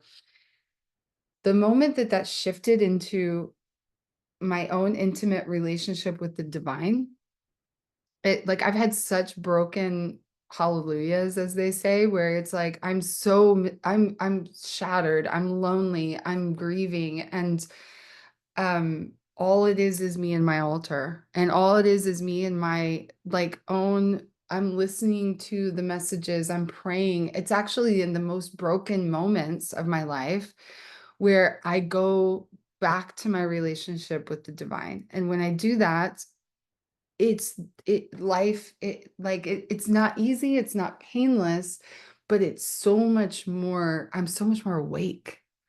And that is actually the best part to me about being alive, is the relationship shifting to, oh, it's not about everything outside of me, it's about me and my soul.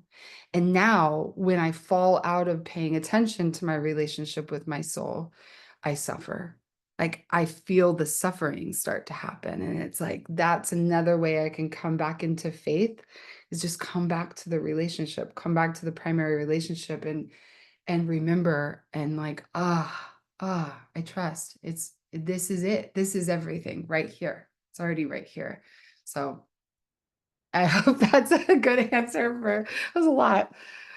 I'm so excited to share all of this with all of you. And Carly, my sister, come on in.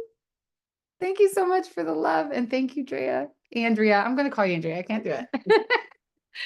Uh, Hey, sorry, I'm sitting in my garage. I just got home from picking my daughter up from softball. I love it. You probably don't remember this, but I was always hiding up in the rooftop area at Arcadia because I'm an introvert and I don't know why I thought going to a music festival would be a good idea. So I was just up there. And I actually got to talk to you and asked you about your book because you had sort of just before that said out loud, I want to be held accountable for my book. And anyway, so just to see us going from that conversation to now you have this book in your hands and it is so beautiful and powerful and moving. And I'm just so proud of you. And I just appreciate, oh my God, I might cry. Whew. Thank you. Thank you for your medicine and for your art. And I can't wait to give you a hug in March when I come to the League of Queens event. I just can't wait to hug you and celebrate. So thank you. Thank you so much. I totally remember. I totally remember. You really touched me, and I didn't recognize you right away, but I completely remember. And it just means everything. This really means everything to me. You guys, thank you for feeling me and caring. There's a lot of yeah, there's so much hope just alive in my heart. It's so exciting. And it's a privilege to be loved and supported by all of you. All of you, I really thank you. Thank you. I look forward to, oh, Cloudy, yes, come on in, sister. Thank you, Carly.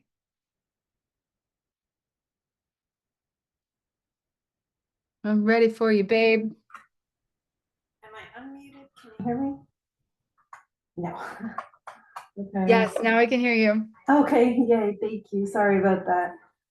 I just wanted to thank you. I'm sorry I'm not on video right now. My camera on my laptop is broken.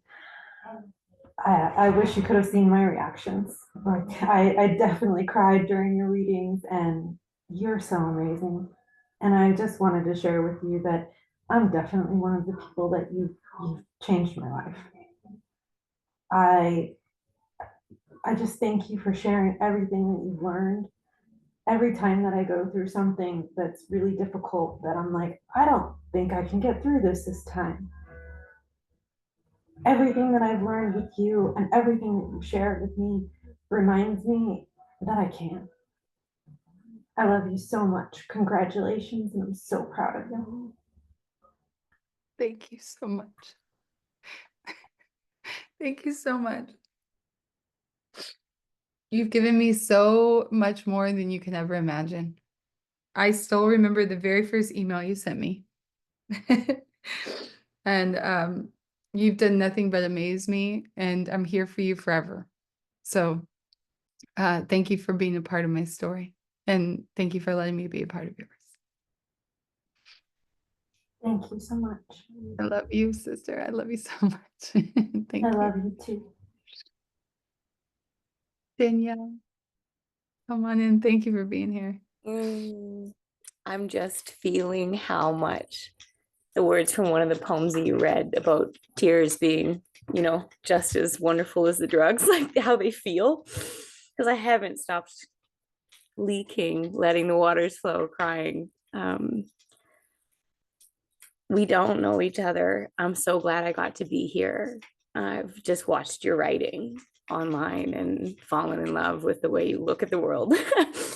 And I'm just in one of those spaces right now. That's the tunnel. And I couldn't really see the light, but I can feel it. I can feel it when you read the poetry. I can feel it when everybody's showing up and seeing everybody connect. And I just want to say thank you.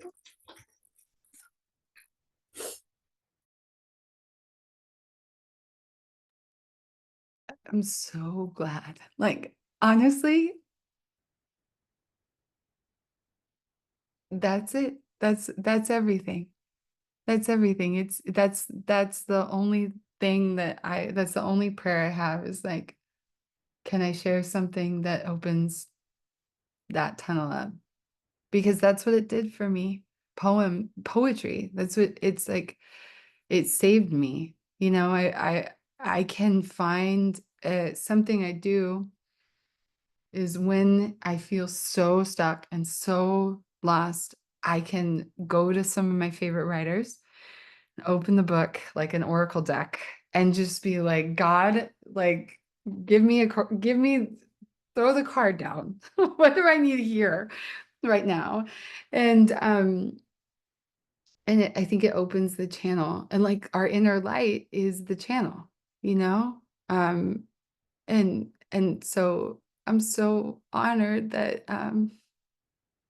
my words like it's a really scary moment because I understand the poems. They mean a lot to me, but will they work the same medicine? Of course it won't be the same actually, but will it provide for other people what poetry has provided for me? Is like that breath. I'm holding my breath with that a little bit. Like, is it going to do what poetry has done for me? And this is just so affirming, and but more importantly, it's so sacred to me that I could support this moment and help you feel that. And thank you for listening to me. Thank you all so much for Shelley, God, Benjamin, thank you, Angie, thank you, Kira, thank you. Oh, everybody I can't see too. Michelle, my God, Michelle.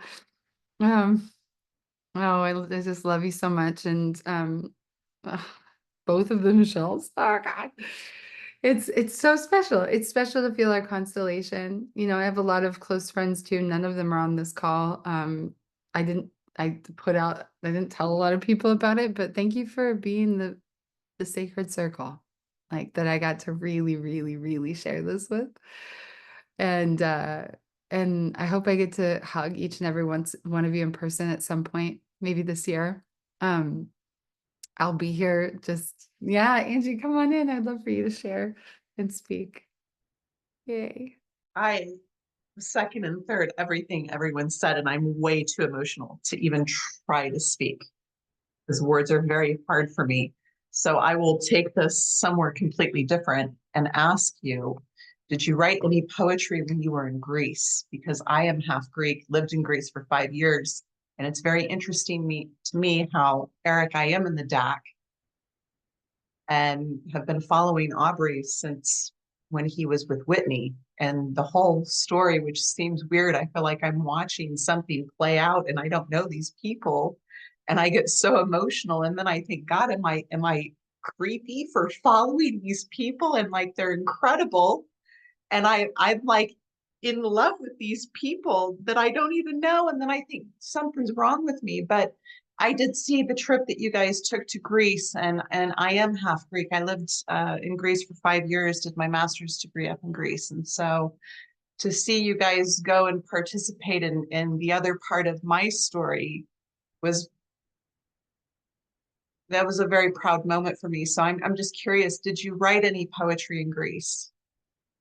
Oh, I love this question. First of all, thank you so much. I love everything that you shared, and I am just laughing over here because just knowing the people who've been watching the whole story, like I've had a few moments along the way where I'm like, I should transcribe what we've lived as like a TV show. And literally it would be, people would watch it and be like, yeah, right. Like, so they broke up and then they got together and then they were in like a throuple and then they broke up and then he proposed to her. And that's like, it's quite, it sounds so insane, but like we've been in this, such a deep, like crucible of spiritual, like, and human work with all of it. And so it's just so fun and funny to feel just knowing that you are one of some of the people that have been following the whole arc. And thank you so much. And also I'm stoked that you asked this because I have a couple of pieces in here that I wrote. I'm going to read you one since you asked. It's from the Rapture chapter. And I have two pieces in here. In Rapture, I have one called Erotic Aegean, which I don't even know if I'm saying that right. Aegean. Perfect. Yeah, okay, great. Like I've never actually heard anybody else say it. I've just read it. And then so it's I'll read it to you. It's short. And then I have one called Courting Her, which I wrote actually technically in Ephesus after Greece, when we went to Turkey, and we went to the day I went to go see Mother Mary's house. They say it is, there's so much, I'm like, really, is it her house? But it was very, very holy feeling. But I'll read you the Erotic Aegean because this was on the ocean in Greece. Thank you so much for asking. That's so cool. I was like, wow, yes, I do. Okay. Erotic Aegean. One meandering sprig of grapes, pinched delicately between two sticky, salty fingertips. Wow. Fruitless and dry, except for the wet bud birthplace of each balloon, once brimming with translucent green pulp promise, which has now burst and disperses passionately, intelligently devoured by thousands, then trillions of wise subjects who know just what to do to send the fruit back out to feed the world. Ecstatic they feast. Their work is a dance in the cave of her resounding laughter, which lives in this new moment, born of the illusion of satiety, gentle and full, as the forgotten fruit basket, which, like her, will enjoy itself until hunger calls them again to make love. Is anything more erotic than one sprig of grapes plucked clean by unwashed hands?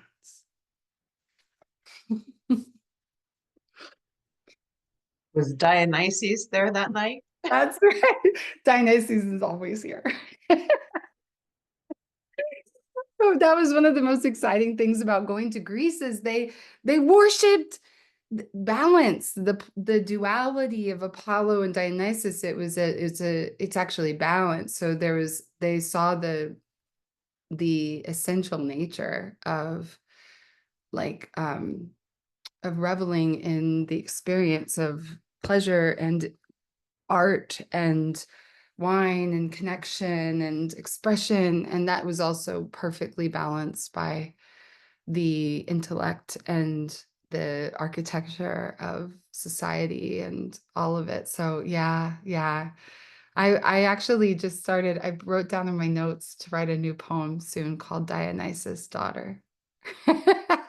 Because that's me. Thank you so much for being here, Angie, and thank you for asking. Yes, yes, yes. Oh, I love it. I love it. Yes. Wow. I'm a big cat fan, by the way, so this is exciting to feel the codes. Apollo and Aurora, amazing. Well, cheers to you guys again, and thank you so much for being a part of this moment. I love you.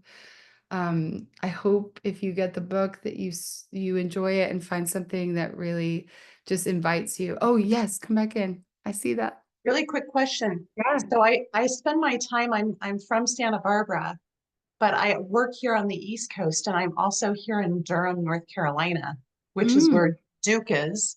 How do we get you on the East Coast, you and Aubrey and Bailani? Oh, well, I don't think it's going to be too hard because actually, I don't know when this will happen because we're going to do the current plan. We actually were looking at February 28th for going out to New York.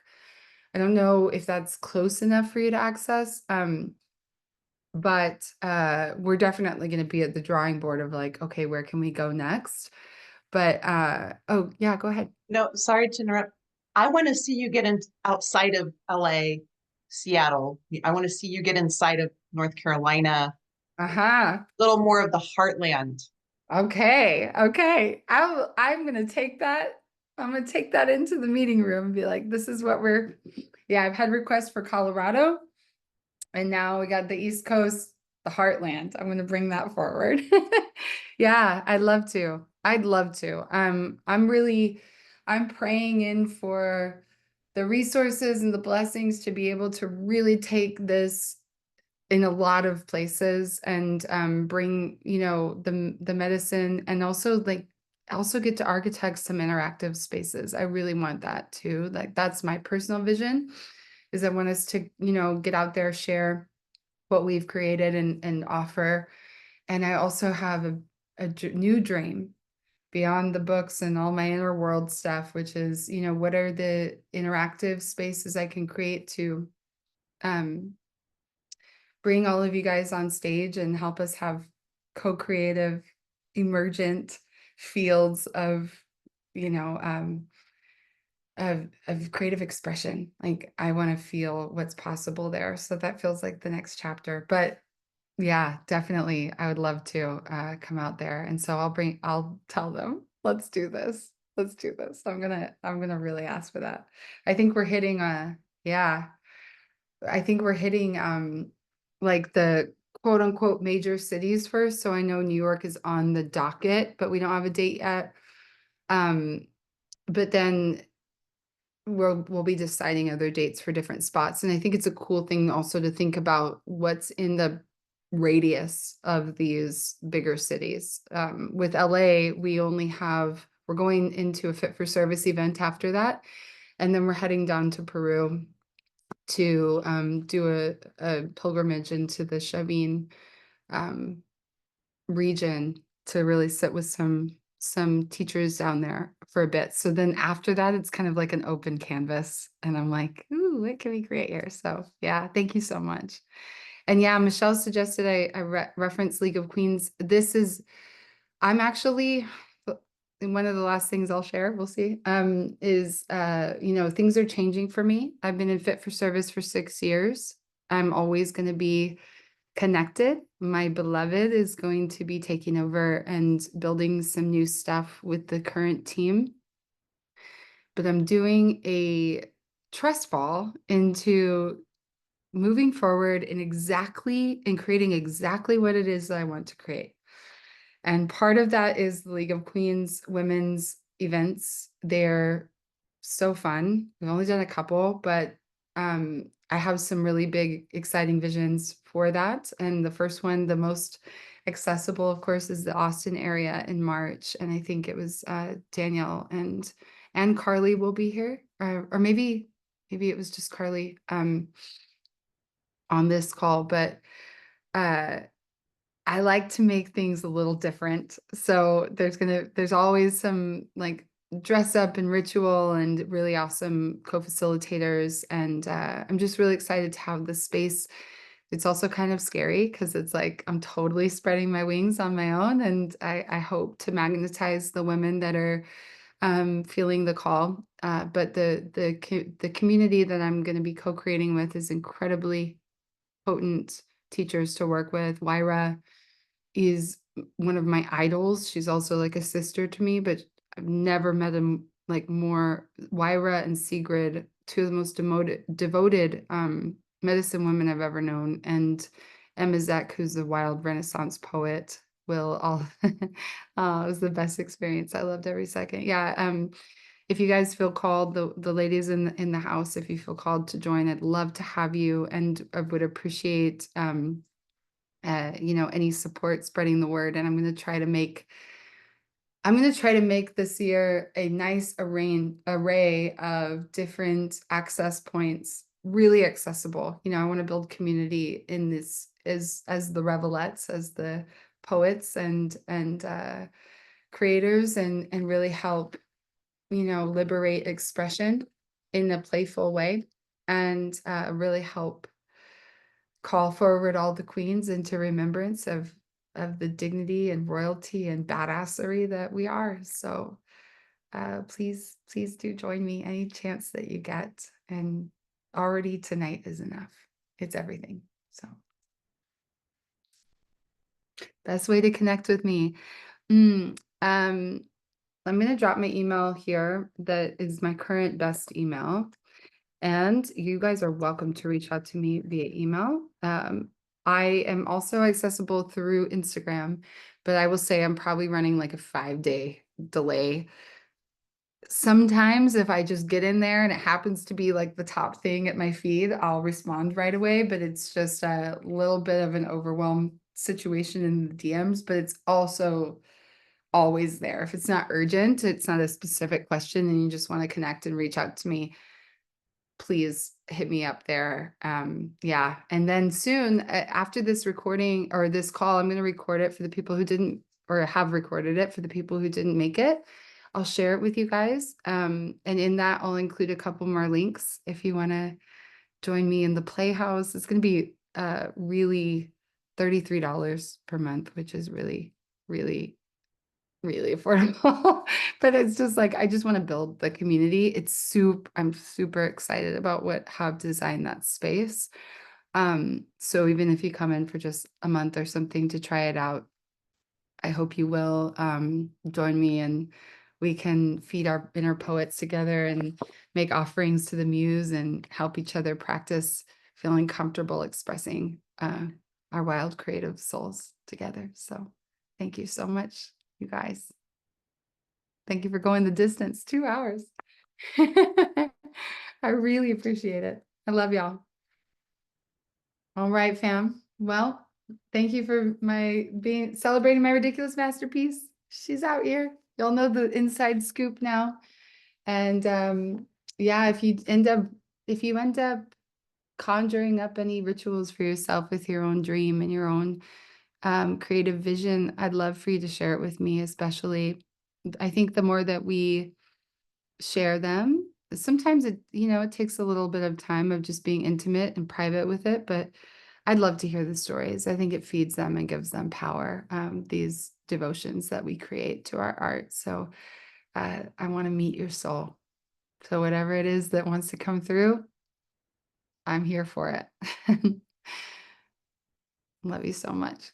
Good night, you guys. Thank you, thank you, thank you. Thank you, thank you, thank you, Goddess, Muse, and God, all of the above, everything. All right. Here's to more masterpiece moments and holy wows and the manifestation of all of our dreams. Cheers. Amen. Abracadabra, the end is an illusion.